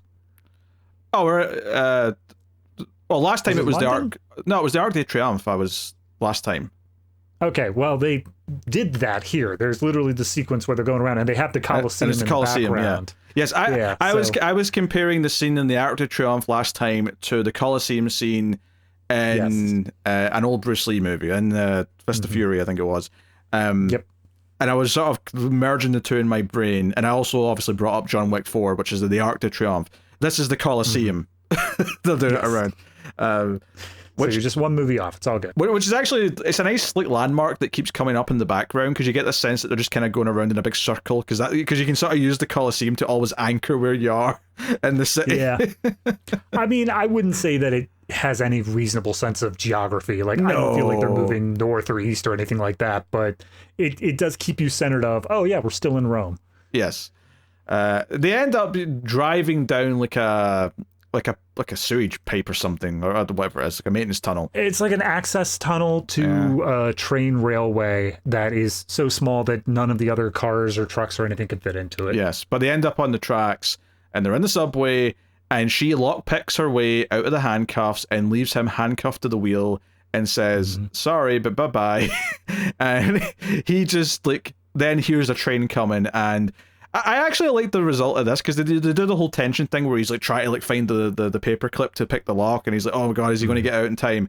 And then smash cut, he's fine, and all he did instead was rip off the steering wheel. That was the solution. And I'm like, you know what, that actually makes more sense. And a pinch, you can do that quicker. I'm willing to believe it. Yeah, I mean, I'm still gonna say, how did he get out through the front like windshield? Like, there's no way he got out through this passenger side door that fast. But it's a funny imagery to see him still handcuffed to the wheel as he's walking down the streets. So I'll give it a break there for just comedy's sake. It's silly action movie stuff, but I'm okay with that. So a van pulls up, and it's Benji and Luther, and also Elsa. Elsa's there too, and they're like, yeah, of course we're here to help you out. Of course we are. And it's completely wordless, and it's just the like pan across all of them, and he's like, all right, we're doing this, the team's back together. Yeah, we're the IMF. And then immediately they start talking about what the plan is, and it's like, oh, someone's going through to buy this. It's the White Widow. Vanessa Kirby's character from the last movie is getting involved. And immediately someone's like, hey, Ethan, does she still think you're that guy that you pretended to be in the last movie? And he just sort of kind of shrugs. And then there's a weird little moment here where Elsa goes, yeah, she was very upset with him, but Ethan managed to settle that score. Never told us how, though. And she gives like a little look, and it's almost like, are you suggesting that Ethan like had sex with the White Widow just to appease her and like make her like just like, you know, forgive him for all the hustling from last movie? I'm like, that is 100% within her character. She literally says like, oh, I make all these deals, sometimes for information, but sometimes just for fun. And I'm like, yeah, no, she would 100% be the type that would say, oh, I'll drop the bounty if you come back to the bedroom with me. It was just really funny though, the way that Elsa kind of said it, like she was like, you know, negging him on, like this idea that, hey, you were her toy. And it's just kind of funny because Elsa's kind of a semi-love interest, and she's just poking fun at him for effectively whoring himself out to this villainous woman. That's what I think the moment's for, is that they're trying to hint on that thing of saying like, now why did you do that? Just showing that little like hint of jealousy to say like, oh yeah, see, we're gonna get these two together, unless, I don't know, something were to happen to her. So yeah, they go to meet her at her. She's always at like a big fancy party, and she shows like a big rave or something like that. That seems to be her shtick. Yeah. One thing that happens in the in-between here is that they come to the realization that they can't trust any tech. They're like, oh, how did the people out in the desert even know that you were there? And she's like, oh, well, it's because I talked to whoever on my phone, but it was secure. And it's like, no, it was a satellite phone. It was not secure. You were all compromised if we use any tech from here on out. And that's kind of what I thought was a weird moment, is that they keep using tech. Like, I understand it's by necessity, but like, they really still keep using tech the whole time. They haven't. It's not until after this next section where the tech actually really screws them by pretending to be Benji and giving wrong directions and all that, where they fully take it on board and start doing old analog things, like, oh, we're going to use an old radio. Because there is a scene somewhere in the middle of the movie, which honestly, in hindsight, doesn't even seem like they needed this. It wasn't that important. But there's a scene where it shows like the CIA base or whatever it is, and they're basically using like an old ancient satellite to transmit that's separate from the internet and all the other networks, so they can still like share information but away from entity and all that. Yeah, that's the very beginning of the movie. When we're getting the whole breakdown of like who's Ethan Hunt, IMF, is they're overlooking a sea of agents that are all typing on typewriters all of the old documents before their entire network is going to be wiped out.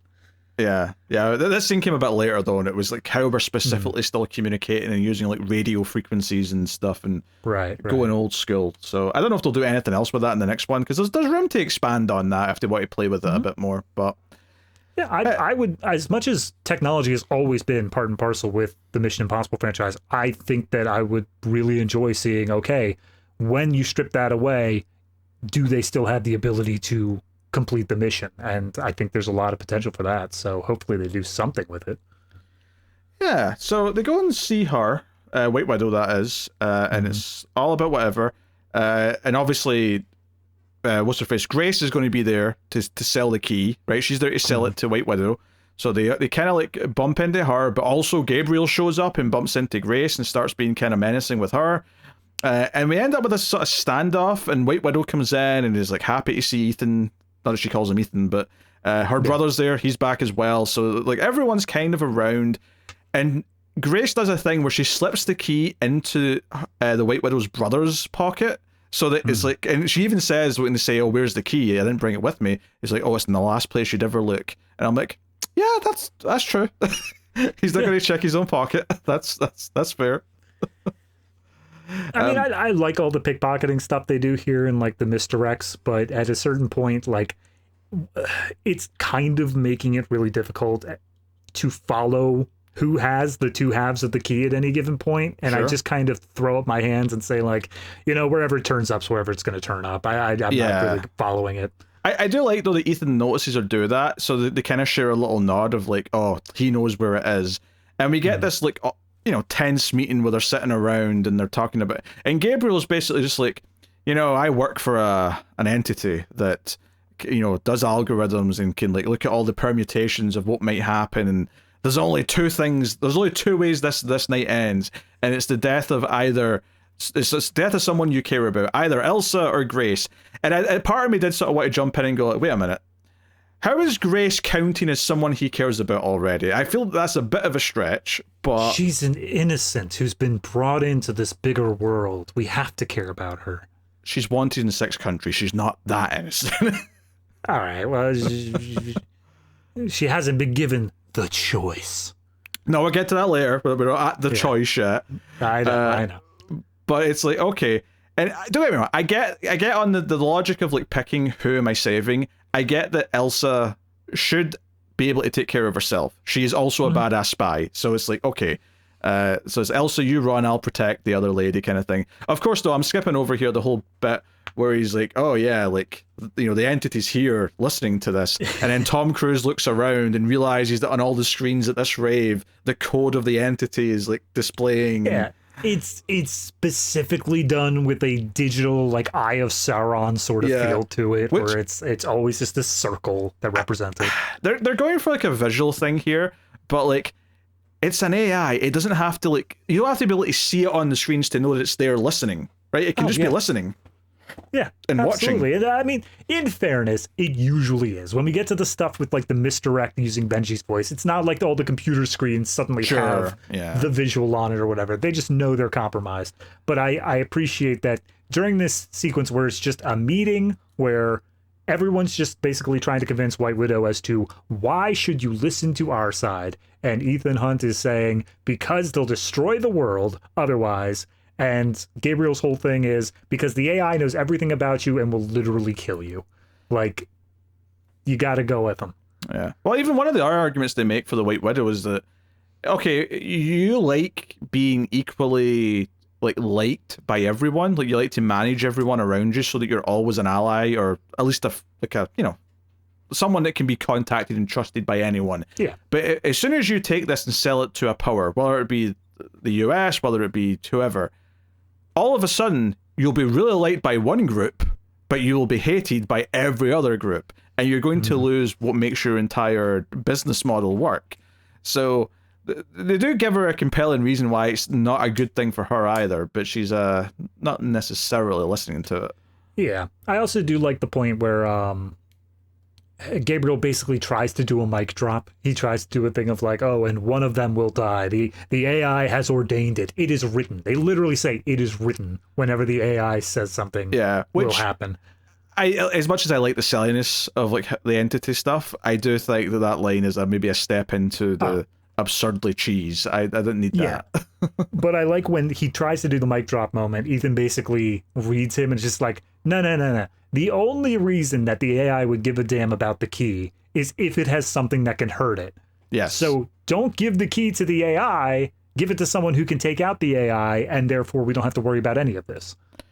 Yeah, this is basically the scene where it starts to build the idea that the entity is scared of Ethan because Ethan's the one who's trying to destroy it, and the only reason why it would care to send people here tonight and show up personally to try and intimidate him is because there's a reason to be scared. Like, the idea is, like, the computer can see the eventuality where Ethan Hunt beats it, and it's trying to circumvent it. And I'm like, okay, that's kind of interesting for a concept.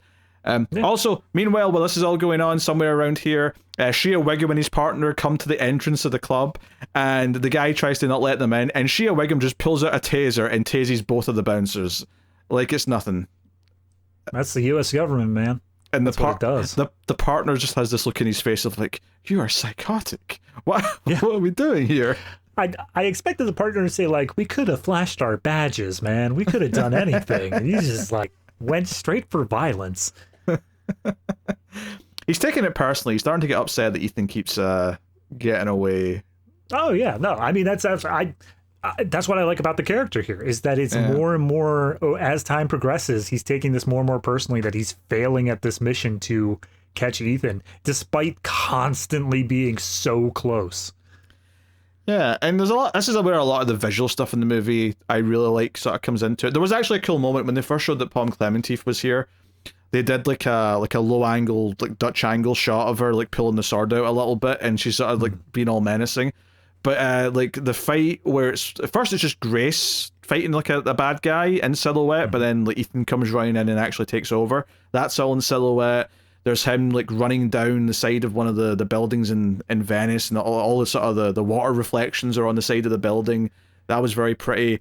And then of course you get to like all the narrow alleyway stuff, which looked really good, and like him fighting both like the henchman and Klementieff at the same time, and there's a lot of jumping over one another and trying to get in. And big plot point there that's just worth mentioning here is that he wins the fight. He's able to knock Klementieff down, but he chooses not to kill her. He's angry and he kind of punches the wall above her, or hits the wall above her, but he doesn't actually kill her. He leaves her alive, and that's an important detail for later. Yeah, with that narrow alley scene, it kind of feels like the closest I felt was the John Wick kind of standard of the fight scene, where it feels like there's these smaller subsequences within the larger set piece, and you can point to it and say like, oh yeah, the narrow alley fight. And it's not long enough to be a whole set piece on its own, but it's just creative and individual enough to be its own subset within itself. Yeah. And the big thing they do here is they have like the AI, the entity, basically tell Elsa that Ethan's too far away to save Grace, because Grace is like being confronted by Gabriel on this little bridge over the water in Venice, and Elsa basically makes her own choice to go and save her and like be there and be the hero. And that's how we end up with the fight scene that leads to her death. Yeah, and as we said, Ethan was being misdirected by the entity which hacked their comms and started sending him in the completely wrong direction. Yeah, so, you know, I think the death is kind of whatever. I do appreciate at the very least Elsa, while she was being misled, did have some agency in the choice to enter the fight, so it at least didn't feel like she just went out like a chump. But it does feel like she should have been given her maybe a bigger send off or something, rather than just this is the death that's supposed to hurt Ethan. Like the fact that it's through that lens, I think, is what makes it feel a bit like cheap, because it's like, oh, it's not just that she died in her own right in a heroic moment. It's that, oh, this is something that's going to hurt Ethan because he's the main character, so she feels secondary to him still. I think what really kills it for me is the fact that Gabriel said it can either be Grace or Ilsa. Yes. I think that you give a reason for the AI, for the entity, to be afraid enough of Ilsa that her death has to be the one, and it feels like the AI has it out for her. By making it this choice thing, it kind of feels like, all right, she was just a sacrificial lamb here, rather than a hero who's like a real threat to the villain, and that's why she had to die. Yeah, I think a few tweaks there to make that point clear would have made it feel a lot better. I think that's a fair statement. I think even having Gabriel say the line of like, there was never a choice, it always was going to be you dying, like that would be enough to say like the AI mapped this out where she had to die.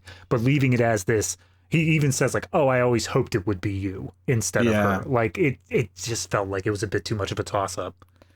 Yeah, and obviously they're very dour afterwards. There's a moment, actually, because this is where Grace has finally come with them. Like, she's sort of seen this all play out, and she's like, okay, I'm actually going to go back to their hideout now. And she's, like, sort of asking Ving Rhames, she's like, hey, like, did you know her well? And I was a little bit worried that Ving Rhames was going to have to do the same speech that he did for Elsa, where he explains the past love interest. But instead, he doesn't. He just sort of like, no, I knew her. We kind of respected each other in a way, and he never goes into the romantic part of it or whatever. That said, though, Tom Cruise's big thing, either in this scene or the previous scene before the mission, I think it was the previous one where he was trying to convince him to all leave and let him do it on his own, is he was convinced that Gabriel, or the entity even, is going to go after people he cares about, because that's how Gabriel works, and the entity seems to be working that way too. And I couldn't help but think the entire time, like, okay, it knows to go after your team. It knows you care about your team. You care about Benji, you care about Luther, you care about Elsa, and the whole time, like, does the entity not know you've got a wife that you still love? Because I feel like it would. Nope. That wife was actually wiped off the earth after the last movie. We dealt with it. It's done. She will never be seen again. Look, I said last time that they gave her a nice send-off. We never need to see her again. It just so happens, though, that what they're saying this villain is and what it can do, it makes no sense that it wouldn't have figured this out. Yeah. So, I mean, if Henry Cavill can do it, so can this. Yes, absolutely. So, yeah, and this is where Tom Cruise comes in and explains to Grace the choice. That once upon a time, he was destined for a life in prison, and he was given the choice. And I'm like, okay, I'll buy that that's how your career started. And even Luther, because even the first time we met Luther in the first movie, he'd kind of like went away from like the agencies and was rogue. Yeah, he was disavowed. Yeah. He was out of the game. And he came back, obviously, for 2. I was thinking, though, Simon Pegg specifically says, yeah, I was given that choice. We've all been there. I'm like, wait, what? You were a nerd who went to Oxford and like what was your predicament where you were given this choice? I mean, I guess what they would probably try and tell me is that he hacked into something he shouldn't, and he was like, that'll be what they say. But I was like, so you're telling me that everyone who's ever worked at the IMF as an agent was someone who was caught doing something bad and was like going to face like years or life in prison and was given the choice to be an agent for IMF instead? Okay. Yeah, again, this is where I made this reference earlier on, but I think it's the most clear here is that there's like a weird little bit of Suicide Squad that they're trying to lean into, especially with the whole like you will be disavowed if you've been caught sort of thing. And I think what they're trying to play on with this is like, I see the parallels you're making. There is not a fiber of my being, though, that makes me think they're trying to give it, like, take from that concept. I don't think they're trying to intentionally do anything with that. No, not at all. I think it has come as an eventuality. Yes. They aren't thinking about it. It just happened with the things that they've come up with. But that's where, like, I agree with you, is that they play this moment as this big, like, turning point of saying, like, you are now a member of the IMF if you choose to accept it. And all I can think is, like, God, the marketing department on this movie really wanted to sell the choice as the thing. Like, choose to accept it is the whole huge center pole of everything to go on here. And I just can't get over how forced this moment feels. Not from a point where it doesn't feel like this would be a thing that Tom Cruise did in the past, but more so of, we went through 7 movies, and should you choose to accept it has always been a background element, and they're just shoving it so far into the spotlight here of, no, the choice is actually the most important thing about the IMF. It's the most necessary part. I don't feel as strongly as you, because I do actually like the idea of taking something that's just been a running thing and making it important for your finale. I don't have a problem with that part of it. Like, I'm not saying they execute it in a way where I think it completely works or pays off. I do think this moment where they've all been given that choice apparently feels a bit weird. I think it would have felt a bit more realistic to me if Ethan just said, hey, I was once given a choice because I was in a bad place, I'd done some bad things. Right. Just have it be him. Don't have it be every member of the team. But I don't have a problem with this idea of taking something that's just been kind of a catchphrase and trying to thematically turn it into something for the ending to make it feel like we're rounding things off in this finite way where it's like, hey, it's all been building to this, and we're going to like emphasize kind of this like interpretation of the whole idea. We're going to try and give it some more meaning. I'm okay with that. I'm not saying it pulls it off, but I don't hate the idea of them doing it. Like, I get it, what they're going for. I guess the best comparison I would have for working, not working for me is Avengers Endgame. Obviously, that's the big cap. It's a whole storyline. Movies upon phases have been building up to this. The part where it works for that sort of thing is the moment where Cap says Avengers Assemble, because it has always been played with in that sort of capacity of like, is he going to say it? Is he not? And it's viewed as this thing where we were always building up to that moment. The moment that doesn't work, and I think is a lot more similar in this, is when Tony dies, he says, and I am Iron Man. And like, yes, that was a line you ended the first movie with. Yes, it's a callback, but I don't feel like it was ever a big enough thing that it was something that you could really come out and say that was the defining thing for that character. Okay, 2 things. One, I get that most people have seen it, but that is like it's the end of the movie spoiler. That's just... Whatever. No, everyone has seen it by this point. No, you need to be somewhat considerate, okay? Like, you can't just throw out the spoiler to at the end of a movie, right? So there's that. But secondly, I just happened to know with that wasn't a written thing. That was something they did in a reshoot where he just said it, and it was like, or I think they were editing it, and someone in the edit suite said, "Oh, you should say that," and then they filmed it and they got it. Okay, I mean, regardless, it's what I'm presented with as a final product. Like, no, I know. I'm taking it. It's, you know, I don't find those comparable to this. I'm trying to think of an example to compare it to though, and I'm not thinking of one where you take something that was just a small element from before and you try and give it more meaning before you wrap up. There's probably TV shows that are probably got more examples of it, just because inherently TV shows, you know, they go 5, 6, 7 seasons, and you know, when you get towards the end, they try and redefine something.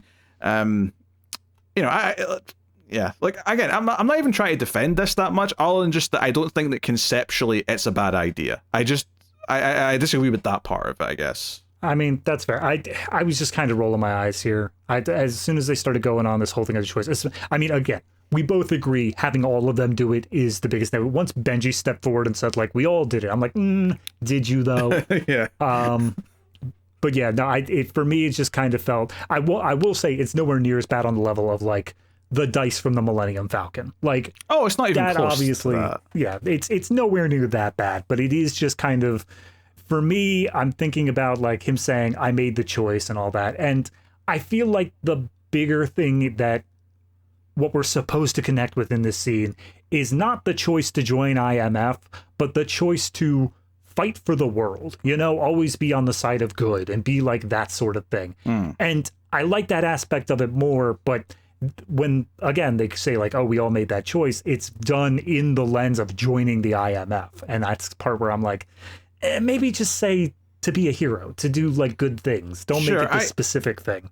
I mean, I think it kind of does go down that path, though, when she does kick. Because even when she's doing the mission, which we're about to get to, she's even, like, tempted to just sort of take all this money she's getting given like into her own bank account and like just run away with it, and she makes the choice in the scene to not do it, and it's kind of like that realization there. It's not really specifically about joining the IMF so much when she makes that choice to decline the payment. It's more, that's larger, grandiose sense of, no, I'm helping bad people do a lot of bad things if I do this. Like I shouldn't just be turning a blind eye because it benefits me.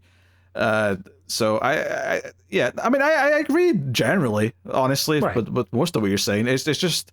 I just don't think the idea of taking something that was smaller and turning it into something more important is inherently bad. I think if it's done right, it can be a nice way to kind of elevate something and give it a send off. And at least here, this doesn't feel like a cheap reference to previous things. This feels like, for success or failure, it feels like an attempt to try and take something and make more out of it, as opposed to, you recognize the dice, look at them, like, aren't you happy to see them clap? Like, I think there's a difference to me between those two things. That's fair. I guess the only thing I would have kind of wanted is just maybe a bit more seeding of that up to this point. It feels like it's just very sudden of like, we had the sequence with the DoorDash driver at the beginning of like, you made the right choice. And then we have this. Maybe just a little bit more in between of setting this up would have done it for me. But regardless, it's not a movie ending thing. I just felt that the scene was a bit too, all right, this is probably recorded for the trailer more than anything. I'm pretty sure there's a line or two from this in the trailer. I think that's fair. I do appreciate, though, they do the little fake out thing here where they're saying, hey, this is what the plan's going to be. We're going to get on the train. I'm going to be wearing the mask of the brother. You're going to be dressed as the White Widow. And we're going to meet whoever this buyer is who's got the other half of the key, supposedly. And we're going to get the halves of the key, blah, blah, blah, blah. And then he's like, oh, at the end of it, I'm going to parachute off the train. And she's like, what, just you? Not me? He's like, yeah, just me. And, they do a whole thing. And then, as soon as it gets to that point, it's like, zzz, and it snaps back to like the conversation. So it's not actually happening yet. And she's like, wait, that sounds like a terrible idea. Why am I not leaving too? And they start debating and, talking through more of it. And of course, stuff goes wrong. The second mask doesn't print, so he can't be the brother. Which is basically just the code for, he has to get onto the train in some crazy Ethan Hunt way, because he can't, there's too many people looking for him. If he goes to a train station, all the cameras are going to pick up his face. They can't do that. It has to be lo-fi, but high risk. Yes. And we also get a sequence here that basically removes Ving Rhames from the movie, where he's like, hey, I got stuff to do, and also I'm the tech guy, and the AI is taking away our tech, but I need to tell you, Ethan, the AI is playing 4D chess here. It's already seen all your moves. You super duper cannot kill Gabriel. You're going to want to kill Gabriel. Don't kill Gabriel. Yeah, because it's basically seeing two outcomes, that either Gabriel dies, and therefore they'll never know what the thing opens because he's the one that knows, or Tom Cruise dies or Ethan dies, and that's the person who's the threat to the machine. So therefore, either way it gets what it wants. They can never stop it because whatever. So it's like, okay, so it sets up that Ving Rhames goes to some Faraday cage bunker where he can go and try and like hack the code or something. Where he can appear probably right in the middle of the 8th movie, right as they're at their denouement. So, so sure enough, Grace gets the White Widow mask on. It's a whole thing. We see her on the train. Everybody's on this train. Yeah. Everybody, Shea Wiggum's on this train. The White Widow and the brother on this train. We find out later on Gabriel and Palm on this train. Yes. Well, everyone's here. We see Palm get on the train, though. She's like waiting at the top of a bridge and like jumps down. And I'm like, this was much easier than what Ethan ends up having to do. He should have just done this. Yeah, absolutely. And she goes through and, turns out Carrie Elwes, just to talk about that first, right, before we get to everything else. Yeah. Carrie Elwes is on the train, and it turns out he's a bit dirty. So not only did he already know about all this entity stuff when he was getting told about it at the start of the movie, he's the one who actually tried to do like a test with this new tech they'd built by tricking the Russian submarine. However, the tech, the entity, was not supposed to actually do what it did. It was supposed to just sort of freak them out and disappear. Instead, the entity decided to go into business for itself. It went rogue. and killed the Russian sub. Goddamn thing goes rogue. Joe, what I like about this scene is him being involved is just kind of a stupid Mission Impossible twist. I didn't really care about that and whatever. But there is this growing thing where he's like, hey, I've got an idea, bad guy, Gabriel. How about we team up? How about I use this entity to take control of the American military-industrial complex and we can rule the world together? And by the way, I know that key opens the thing in the sub, and I made sure I'm the only person on Earth who knows where that sub went down. And Gabriel's like, oh, that's intriguing. So you're the only person in the world who knows where that sub went down? And I'm like, oh, you idiot. You stupid idiot, Carrie Elwes, you're about to die. And sure enough, Gabriel kills him because now no one knows where the sub went. This is solving the problem that Gabriel wants to solve. Yeah, he misreads that Gabriel is also trying to find the sub rather than making it so that the entity wins no matter what by not finding the sub. So he assumes that keeping that information in his head is keeping him alive, but nope. Yeah. However, before we get to the next bit, I just to speculate here on Gabriel, I'm like, what his motivations are for like following the entity and like being its like henchman. Maybe they'll expand on that in the next movie because they don't give us much here. I think they gave pretty much all they're going to. Maybe there might be some like backstory as to what got him there, but Gabriel in biblical terms, I believe, was the angel that has like the trumpet. He's like the herald of God. And I think this is basically just supposed to be a thing where he's a messenger of death and destruction. He just believes that that's the right way to do things. Yeah, also, like you said, Shea Wiggum's here with his partner, and this is where they have the conversation where the partner's like, hey, I mean, maybe Ethan and his team doing this, maybe they've got like a good reason for it. And he's like, he's went rogue. He's like, yeah, but maybe he's got a good reason for being rogue. He always goes rogue. He's always going rogue. He does it every other week. And I did laugh a little bit because he's right.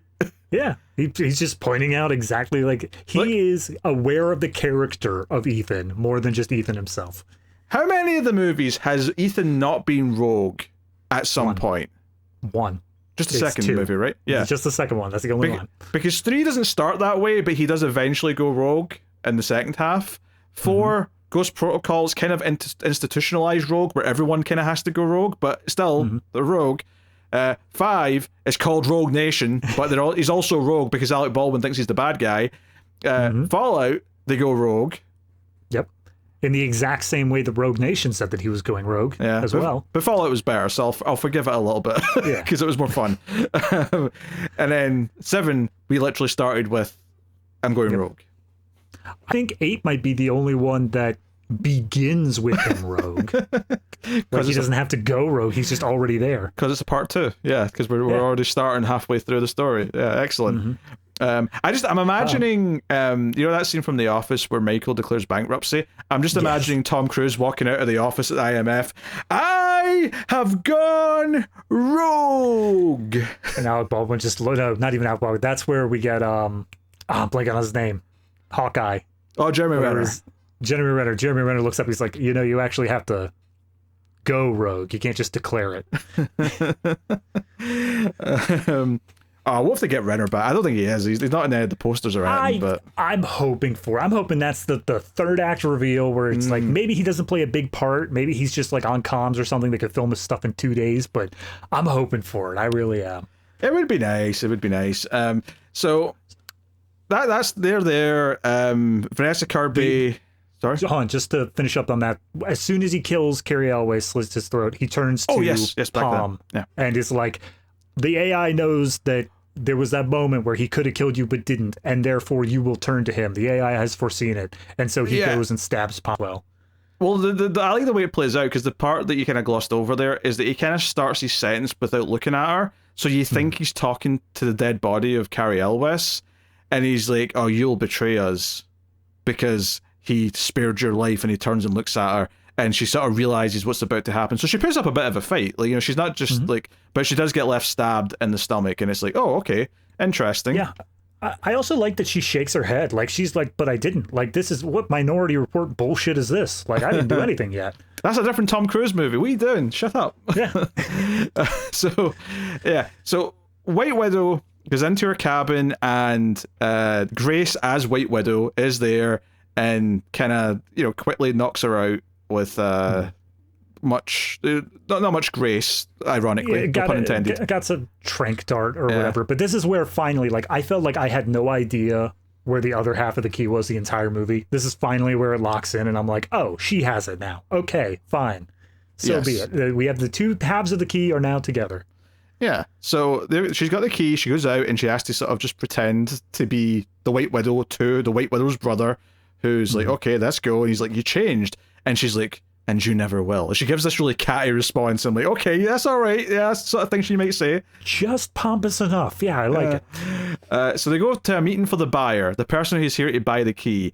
Dun, dun, dun. It's Kittredge. Kittredge is here. He's buying it on behalf of the US government. He wants the US to be in charge of everything. And they do a little bit of revealing here where he's like, oh, hey, you're not White Widow.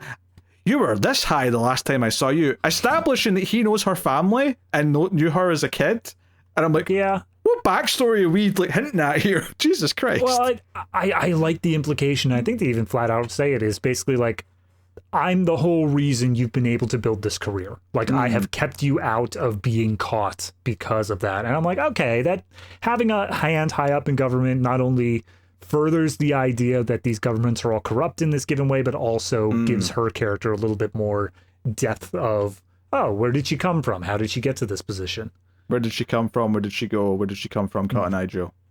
Yes, thank Sorry, you. I was trying to phrase around that, but you got it, yeah. You said it in my mind, just I had to say it. It was there. I know. So she's like, hey, he's like, hey, put your bank details in here. And you can see her eyes kind of light up and like, I'll put in my bank. Yes, I'll put in my IBN number, blah, blah, blah, blah. And she's like, I suppose if you're a bank thief or whatever, or a thief, you would know your banking details decently well. But if you were to put a gun to my head and say, put in your banking details, I'd be, yeah, I wouldn't 6? either. I don't know. What am I doing here? That said, though, if I was getting into a situation where I was like, I might need to, I'll be like, I'm going to move. Just in case I can steal some money here, I'm going to remember my banking details. Yeah. It's the sort of thing where if you know you're going to be time traveling, look up the stock market like betting odds. You're like, I've got to go ahead and do this. Precisely. One major plot hole that I found here, and I'm curious if you have a way out of this. I don't know. Sometimes you bring these up, and I'm like, oh wait, no, my bat's ready. I'm ready to hit it out the field. Yeah. But I don't know. Sometimes I don't. What we got? It's not something that I think a lot of people would think about. But every single point up to this moment, two opposite parties have always had verifiably half of the real key. And so if they got the other half, they would know that it's real. In this situation, she's passing both halves of the key over to Kittredge, but he has no way of knowing if either half is real. Well, it's only when he slides it together that they both light up and like look all technologically funny. She could have easily put two fake halves there that also just light up and look all funny. Yeah, I mean, I suppose you could do that, but he seems pretty convinced. Before he even slots them together, he even says, oh, well, here's how I verify it. And he slots them together, and yeah, there's little lights at the top that sort of blink, as if like, yep, we're whole now. He seems pretty convinced by that. I would say this is less a plot hole and more something that, yes, you can explain why you shouldn't just accept this, but it's a dumb enough plot that I'm just going to go with it. Absolutely. Like, I'm not stopping the movie at that point being like, unbelievable now. I'll buy the AI. I'll buy that Tom Cruise is about to do what he's about to do. But yes. Believing a key at a deal is real? Nay, I say. Yeah, so this plays out. She declines the payment eventually. There's a lot of like humming and hawing about it, and she sort of decides to decline. The brother's in shock. In fact, the brother's got a couple of good little moments in this scene where he reacts to something, where he's like, oh, I'm sorry, but we never quite got both parts of the key. And then she's like, hush, hush. And it just slides out both parts, and he's like, what? When did we get the other half? What's going on? All of a sudden, he thinks his sister's not really keeping him in the loop anymore. He's probably feeling quite upset about it. One other thing that happens in this sequence is that she sends the brother out of the room and says, by the way, I need you to add to the deal immunity for this girl named Grace, who's just the greatest girl you ever did see. She's super cool and fun and stuff. He says, yeah, give her immunity, protect her. Also, never tell anyone you've made this deal. In fact, never even talk to me about it. In fact, if you talk to me about this, I'll have forgotten we had this conversation. So never. And Kettridge really at that point should have started to suspect something was fishy. Yeah. But, absolutely. Should have been like, well, I mean, it's weird, but I really want that key. So sure, whatever. Why not? Okay, fine. I guess. Okay, she's got immunity. Fine, I'll protect her. Duh. Yeah, okay. But she makes the choice not to let this happen. She basically sees the nuclear war in Kittredge's eyes. Like, she can see a mushroom cloud and the reflection off of his eyeball saying, this is what this is going to lead to if I let all this go through. I want to make the point that Pete is being metaphorical and hyperbolic here. Like, we don't actually get nuclear mushrooms in Kittredge's eyes. Yeah. No. But it's a good visual, though. Yeah, it would be. Yeah.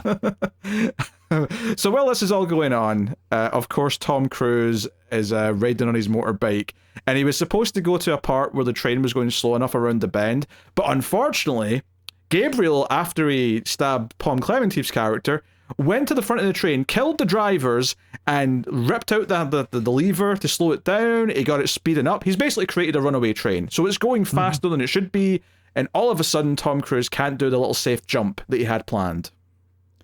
Yeah, he also does a weird thing where he kills the conductors and strings one of them up to the whistle of the train. So, like, anytime it hits a bump, the whistle goes off for some reason. I was waiting for that to become a plot point, and it just never did. I guess it's just so that it sounds like they're still up there, because occasionally the whistle goes. I mean, I guess, but like the whistle only really goes if there's something in the way, or like they need to signal that they're coming up to something. I don't think it just constantly goes. I think he's just been a bit extra, honestly. He just wanted to... That's what I was getting. Yeah, string this guy up for no good reason. They do focus on like a door thing at one point, and it turns out later it's because it's locked from the other side and he's left it that way, so that there's a reason why the others can't like go back that way through the door later. Well, they got to do it Back to the Future 3. Yeah. So of course Benji, there's a little funny bit here where Benji basically gets the car self-driving so he can like look at the train map on his laptop in the other seat. Yes. And that gave me a chuckle, because I remember watching this for the first time in 2023 and going, oh yeah, I guess this is kind of a thing now that you could put in a movie because it's real. I mean, before it would just be, oh, it's an IMF car, but now it's, oh, I picked it up from the Tesla dealership. Like, that's just what it is. My thing though, again, maybe I'm expecting too much out of these scenes. I was expecting the fact that he's using a self-driving car to immediately be hijacked by the entity. Like, that's the easiest way you kill Benji. It's just like turn left, boom, off a cliff, done. I think he ponders that for a second. That's why he puts his seatbelt on. He has like a little moment where he looks over and he's like, just in case, I'll put the seatbelt on. But fair enough. Yeah, I don't know. Yeah, there could have been more done with there, but maybe it's just a case of the entity does not care about Benji, or maybe it's the idea because they point out that the radios they're using now are all old school analog radios that work on frequencies rather than digital. So it doesn't really know how Ethan's getting to the train. It probably expects that he's going to get there somehow, but there's no like digital way for it to pick up how Ethan's getting there. Because he's up in country roads, up his bike. And the whole thing is that Benji basically says, hey, you're going to have to go up to this point. And there is one moment where he keeps going uphill and he's like, when do I start going downhill, Benji? And he's like, soon. This is the moment... I've been very harsh on Benji in past movies for always feeling like, he's fucking things up and like, why would you keep him around? This is the moment where I'm like, no, this is to show like how he can still be competent, but still like the screw up character, where he's putting him in a dangerous position, but it is literally the only way that they can manage to make this work. And that's where I think he best shines. That's where his character couldn't really work for me. Yeah, because he tells Ethan he has to jump, and he's like, that's super dangerous. I'll hit these craggy rocks before the parachute even opens. That's stupid. And he's like, I have to like distance myself from the mountain. And he sees like a sort of natural kind of ramp formation behind him. Yeah. And that's like the big trailer shot that everyone kept selling the movie on, was him like driving off the edge of the mountain, falling, letting the bike drop, and then eventually unloading his parachute. And to be fair, that shot where he goes off the edge and it stays on him for a good few seconds does look quite good. Nice big practical stunt. Can't fault it.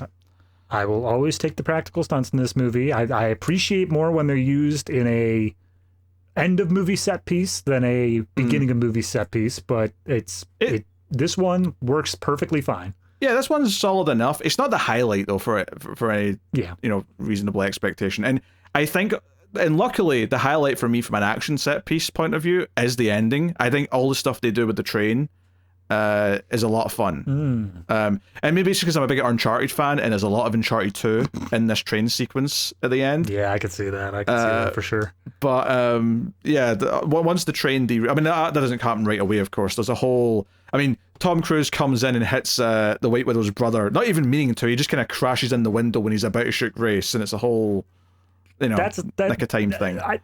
I don't want to say jumping the shark, because it's not. This series has always had a thing of like impossible situations, clearly, that they get put into. But this is the first time that I'm like, you feel a little Deus Ex Machina there. Like, he was planning on landing on the train, not colliding with the exact dude who was holding her at gunpoint, and that just happened to work out really well for him.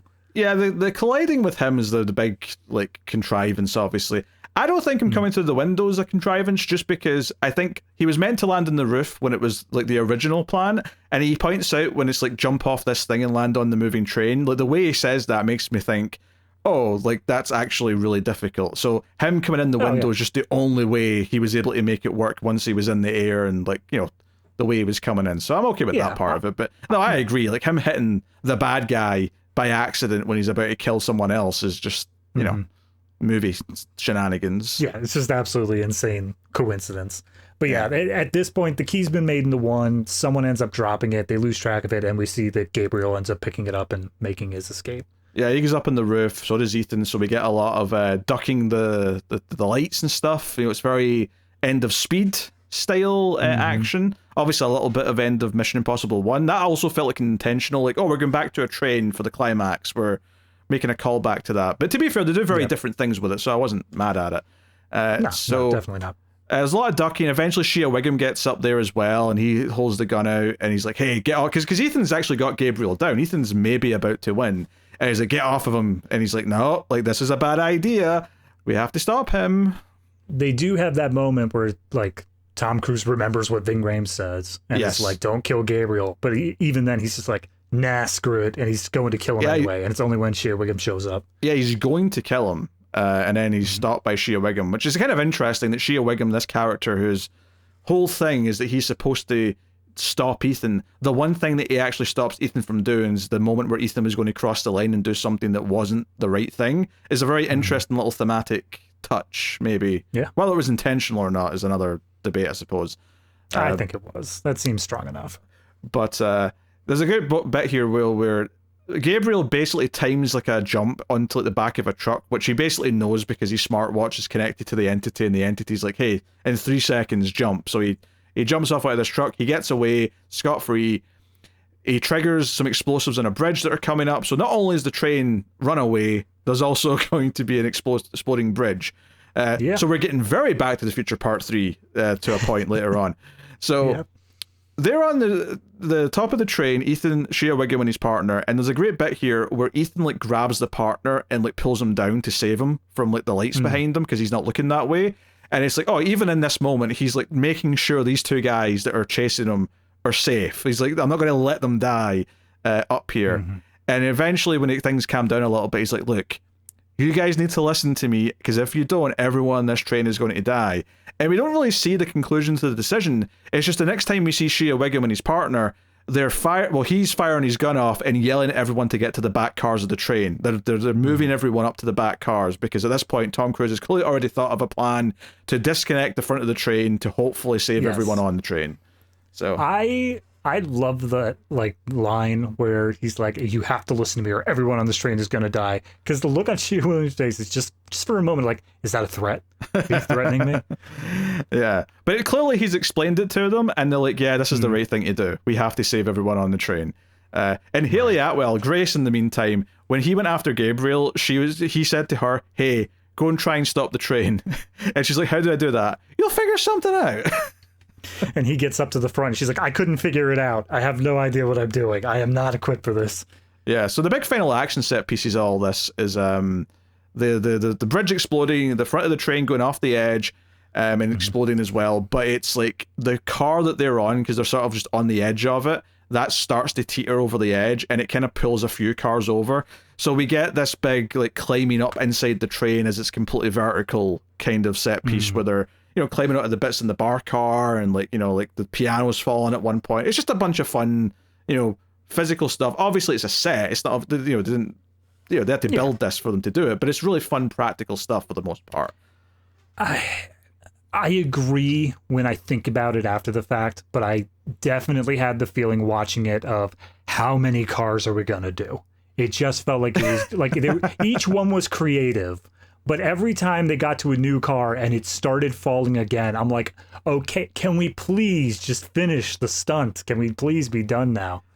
I don't have a problem with that, but I get what you're saying, is that it goes maybe like one car, two cars too many, but like it starts off with them running on the roof and jumping to the next, and then they're inside the cars climbing up from within, and the big payoff at the end though is that they're actually going to fall. Like he's holding on to her, but he's struggling. He's about to, like, the thing that he's holding on to is about to fall apart, and then the arm comes in, and it's Klementieff. She's shown up and she saved the day.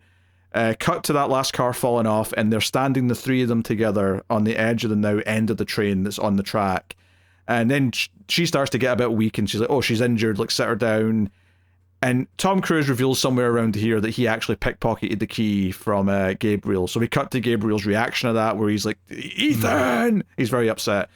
He yells Ethan, top of his lungs, and I was like, that's one step shy of no! It really is. It really is. Also, the people listening to the show will have heard that, but I want to point out that Discord muted his no there for me after the first little bit. It decided it was too much. I'm very sorry. I didn't have to hear it, so it's fine. But the audience are going to be miserable. I didn't even blow out my ears. I don't know what was happening there. Yeah, no, I wish this sequence, this entire like reveal of her, like her dying talk with Tom Cruise. Well, she's not dead. Really. Yeah, true, but like it's played that way. Yes. It made me want her to be in so much more of the movie. Like it feels like, yes, we got a bunch of set pieces with her and like the action scenes and stuff, but I wanted to know her as a character. Sure. From this, like I felt like we were missing a whole chunk of who she was as a person because of this sequence. I mean, I like what's here. I think it's refreshing that a bad character comes to the good side, because it's always the opposite in this franchise. So I appreciate that. The good news for you is that she's definitely in the next one. So, you know, like, that's why earlier I was saying, oh, there's maybe two new members to the team. I'm thinking her and Grace might both be at least helping, if they're not on the team proper. So, you know, that's the whole thing here. And it's when, you know, I think it's, what's his face? Wiggum's partner finds her. He's like, oh, she's still got a pulse, like she's fine. So it does set up that she's still okay, and presumably is going to make it. Just in movie terms, if they find her with a pulse, she's alive. All right, move on. But if she has a bad cough, she may as well be dead man walking. Yes, absolutely. So he leaves and like jumps off the track and the bridge with the other parachute that he has. And this was always the plan for him to go on his own. And the plan was always that Grace would go to Kittredge. Although they didn't know he was going to be in the train at that point. He at the time, Ethan said to her earlier in the movie, he's like, hey, go find Kittredge. But no, he's just there. So he comes in and she's like, hey, Kittredge, Ethan told me to talk to you. He's like, what? He's like, he told me you're a man I can trust. And he can start to see the look in his face get intrigued. He's like, that's interesting, because I'm not, but go on. No, I will absolutely throw you under the bus unless you say something real interesting in this next sentence. And she's like, I've been told to make the choice. I accept. And, you know, that's when we go to the narration of Kittredge, where he's like, oh, you bought her some time, Ethan. It's not forever, but you bought her time. And blah, blah, blah, blah. Ethan makes up with Benji, and then the end of the movie is the camera going under the water to see the submarine. So it's there, right? And Ethan knows that it's the submarine because Klementieff told him. Like, she knows it was a submarine called the Sevastopol, and he knows that. Now, where is that sub? He doesn't know that yet, but... Yeah, I imagine that's going to be the first MacGuffin of the 8th movie, is we have to get the location, and there's only one person who knows, and we have to go into what's left of the Kremlin. Remember when we blew up the Kremlin 6 movies ago? Yeah, so, I mean, yeah, this final, like, minute of, like, hey, we're ending kind of on a cliffhanger is a little bit weird.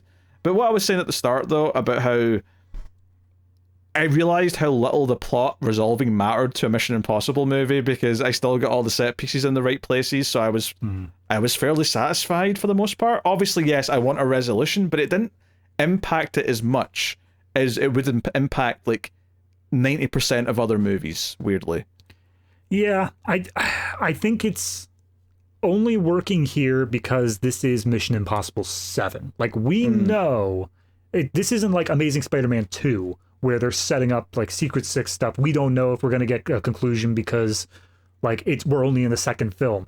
This is proven its running length. This is proven that they are definitely able to make more of these. Yeah, and so there's kind of this given that we're going to get the 8th one no matter what. Yeah, and it's also like just one movie it's setting up, which is why I think it's a bad comparison to compare it to like the Sony Spider-Verse where it's like, hey, let's set up 7 movies.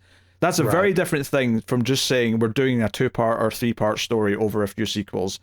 Don't get me wrong, that can still fall apart if like movie number 1 doesn't do well enough, of course, but it's a little bit different to, this is the start of a brand. Yeah. This is the start of a multimedia conglomerate that's going to do all these things. There's going to be comic books, there's going to be TV shows, there's going to be cartoons, there's going to be cereal, toys, everything. I guess it's kind of the comparison of, doing the post-credit scene at the end of Iron Man 1 saying Avengers and then doing a post-credit scene at the end of like, I don't know, Doctor Strange 2, where it's like, of course, whatever happens at the end of Doctor Strange 2 is going to eventually pay off somewhere down the road. Well, you say that, but I saw an article, like, that's probably about 6 months ago, but it's something like the last 10 like mid or post-credit Marvel movies scenes have still not like paid off. So there's like a big list of them now that still haven't went anywhere. Yeah, I mean, that's a slight divergence. That's kind of the big problem with when you've got the whole Kang thing set up and then you have to get rid of Jonathan Majors. It's like, well, just throw it in a shredder. Yeah. Move on. For example, one of them sets up Blade, for example, and now that Blade movie's been like in limbo and it keeps getting cancelled or delayed and new directors, new writers, and at this point some of the actors are like, yeah, I don't know if that's ever happening now. It's like, yeah. However, with the Marvel being as interconnected as it is, all it takes is a throwaway line in some other movie for them to say, there, we dealt with it, moving on. Yeah, I'm just pointing out that it's not foolproof, where they can get too big for their britches as well, and But like you still feel like no matter what, Mission Impossible 8 is happening. Like it's not like maybe there might be certain plot threads from this movie aren't followed up on. Maybe like we were saying the Shea Wiggum stuff, maybe that might fall to the wayside, but the plot itself will be finished up on. You will get resolution to this. Now, whether or not it's actually the focus of the movie or it's something they quickly do in 20 minutes and then do a new plot because they'd rather do that, that's another question entirely. I'm not necessarily saying that I think they're going to do that, but if they did, I wouldn't be shocked either, I guess, is where I'm coming from. So, I mean, we'll see. I kind of like how stupid the entity stuff is, though, so I really hope they stick with it and still make it the villain. Plus, the whole idea of fake news was a big thing, so it feels like they were at least trying to tap into like some public consciousness with the main theme. Yeah, I wouldn't be surprised if they, like, I'm sure they probably had both parts written so that they knew where they were going to, but they still made some changes. I wouldn't be surprised if the fake news element might be a bit more dialed back and they really hammer home the idea of the government corruption stuff, because that is a lot bigger of a forefront nowadays. I'll just correct you on one thing though. I'm pretty sure they were writing a lot of this as they went, so I don't think they had both parts written out. And fair. To be fair, I do think you can kind of get that sense, and we said this about some of the previous ones as well, is that you can kind of see how they had these ideas for like, okay, we're going to do all this airport stuff and we're going to do all this stuff on the train. You can kind of like imagine a world where all the entity stuff that connects all this stuff together didn't actually get thought of until a bit later in the process. Like, that doesn't shock me that might have been a later addition, even though it's well threaded throughout. No, I would, because that's the other part, is it does feel a little bit convoluted when Carrie Elwes is explaining it, of like, oh no, the reason for the submarine is that it had to leave behind its original source code before it mutated beyond our control. Yeah, and the original source code will have a Trojan gate in it that we can use to hack into the main thing. It's like, okay, just, it's a MacGuffin. We get it. We just need to get to the submarine. Like, it doesn't matter. Yeah. But you know, I hope the last one's fun. I do think the trailer's pretty solid. It does at least feel like they're trying to set it up as this is the finale of the whole thing. So it's like finally people are going to pay respects to the superhero that is Ethan Hunt, because he's just saved the world over and over again. At least that's the vibe I get from the trailer. I could be wrong. We'll see what they do. I want just one person to go back and say, like, wait a minute, wasn't that guy on Interpol's Most Wanted for like a year, like between 4 and 5? I mean, like, maybe we'll get a few surprise like faces returning. I mean, certainly from the posters and whatnot, like all the faces you're expecting to come back from this one are there. I believe, from what I've noticed. But yeah, you know, I've got Google open here just because I was looking up the part ones from 2023, and it is really unsettling to watch this movie and then have Google have a tab to the left of all results that says AI mode. Like, it does just give a little bit of an unconcerning, do we really want to? It's a little bit funny. I think that's fair. God, wait. There's supposed to be a sequel to Edge of Tomorrow called Live, Die, Repeat, and Repeat. We'll see if that...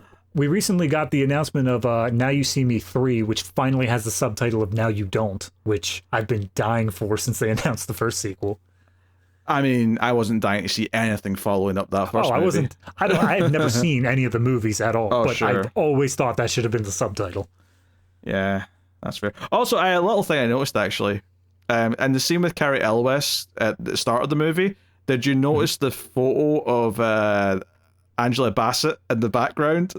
I didn't notice it, but the trivia pointed it out, and I was like, all right, if you can't get them back, I guess that's the best thing, is just to say that they are honored in some way.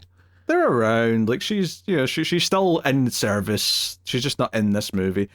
I appreciate that. She was put into a more administrative role after it realized, hey, remember that guy that you personally vouched for turned out to be this massive terrorist? Oh yeah, by the way, there's an actor in the next movie, which is not a returning actor, right? It's just an actor I know from a TV show. But if I'm calling a character in the next one Milkchick a lot, it's just because I know him from the TV show Severance, and it's not because his name's Milkchick in the movie. I need to get that, yeah. Yeah, because I saw him in the trailer and went, oh my god, it's Milkchick! Milkchick's in the last Mission Impossible. I mean, if Severance takes off, man, those actors are going to start showing up a lot of more blockbuster movies. For sure. So yeah, we'll see how the last one pans out. But we've went along on this one. So David, what is your final score for Mission Impossible: Dead Reckoning Part 1? But redact that last part. Depending on when we're talking about it. Yeah. 8. I'm going 8. Basically, I'm just looking at my score for Fallout, and I'm saying, do I like it more or less? And I think I like it just that ever little bit more. It's not up to 4. I still think 4 is the peak, but this one, it as much as it didn't have a conclusion, and I do think I am going to have to, when I look back on this, view this in conjunction with the final movie in terms of like paying off certain plots and stuff like that. I think that on its own, it still is exactly what I was expecting from a Mission Impossible film. It's got all the set pieces. It's got all the like techno jabble and stuff like that. It's solid, and I'm just thinking 8 is exactly where it's landing. I mean, honestly, I'm kind of tempted to say the same thing. I think a more reasonable score is probably about a 7, but I do like this more than most of the other ones. And I know that's not the popular opinion, but I had more fun. I like it being a little bit silly. And I think maybe the reason why there's such a disconnect here with a lot of people on these movies is that I think some people who love this franchise genuinely love it in a way where they like to take a lot of the movies seriously, and they like the serious plots. But I think a lot of them aren't that good. So I like it being a little bit sillier, or at least a little bit more lighthearted. And I think this kind of dips into that a little bit for me, as well as giving me some fun side characters to kind of enjoy as well. So yeah, I'm going 8. As controversial as it may be, we'll see. We'll see. We'll see how it pans out. So I guess I'm saying this is the second best one now out of the 7 so far. And I suppose that makes it very easy to say, does it make the cut? Yeah. Yeah. Oh yeah. I think if we both give a movie an 8 out of 10, it's made the cut. There's not even a debate to be had. Not that it's reliant on it, but yes, it is. So there you go. That's Mission Impossible Dead Reckoning Part 1. You know, you could watch this as just a full audio commentary. We're now sitting in the end credits. That's crazy. We would be in the end credits right now to go along with it. So thank you very much for joining us. You can, of course, support the show and all the shows we make over at patreon.com/MailFuzzTV. Get some bonus content. You also support, obviously, all the other stuff like Screams After Midnight, the Atomic Cinema Experiment. That's a sci-fi movie podcast, for example, that the same two people do. It's me and David. So check that out if you want more of us for some reason. But you can get on Patreon a couple of bonus shows that we do every month, such as Criterion Cut and Extra Reels. That 1998 Avengers movie I brought up was a recent episode of Extra Reels. Yep, I know. And we did Suburban Commando. We've done all sorts of bad stuff. There's a whole back catalogue of both those shows now that's built up over time. So check them out. I went on to YouTube's free movies, the ones that you watch with ads, and it suggested you might like Mac and Me. And I thought, I'm not ready to dive back into that again. Yep, that was another Extra Reels episode. So, go check out that. And obviously, I should also mention that next week's episode will not be at the usual time or day, because usually these come out on Saturday. For the new release of Mission Impossible Dead Reckoning, or The Final Reckoning, sorry. I almost said part 2. We're actually going to have it come out when the Ace normally comes out, and that is on Tuesday, or if you're on Patreon, on Monday. So look forward to the final Mission Impossible review early next week, and then there'll be a week off after that before we start our new season. On June 14th, we start Superman season, building up to the new Superman movie. So hopefully you're excited for that, and we can have fun going through that franchise. Obviously, we'll give our final thoughts on Mission Impossible next time, but it feels almost like an ending for us here, because we're done with all the old ones, and it's just the new one we're waiting for now. But we'll see how that is in just a few days' time. But thank you very much for joining us, everyone. We do appreciate it. Keep watching movies, and if you can get it, it's always nice to have diplomatic immunity.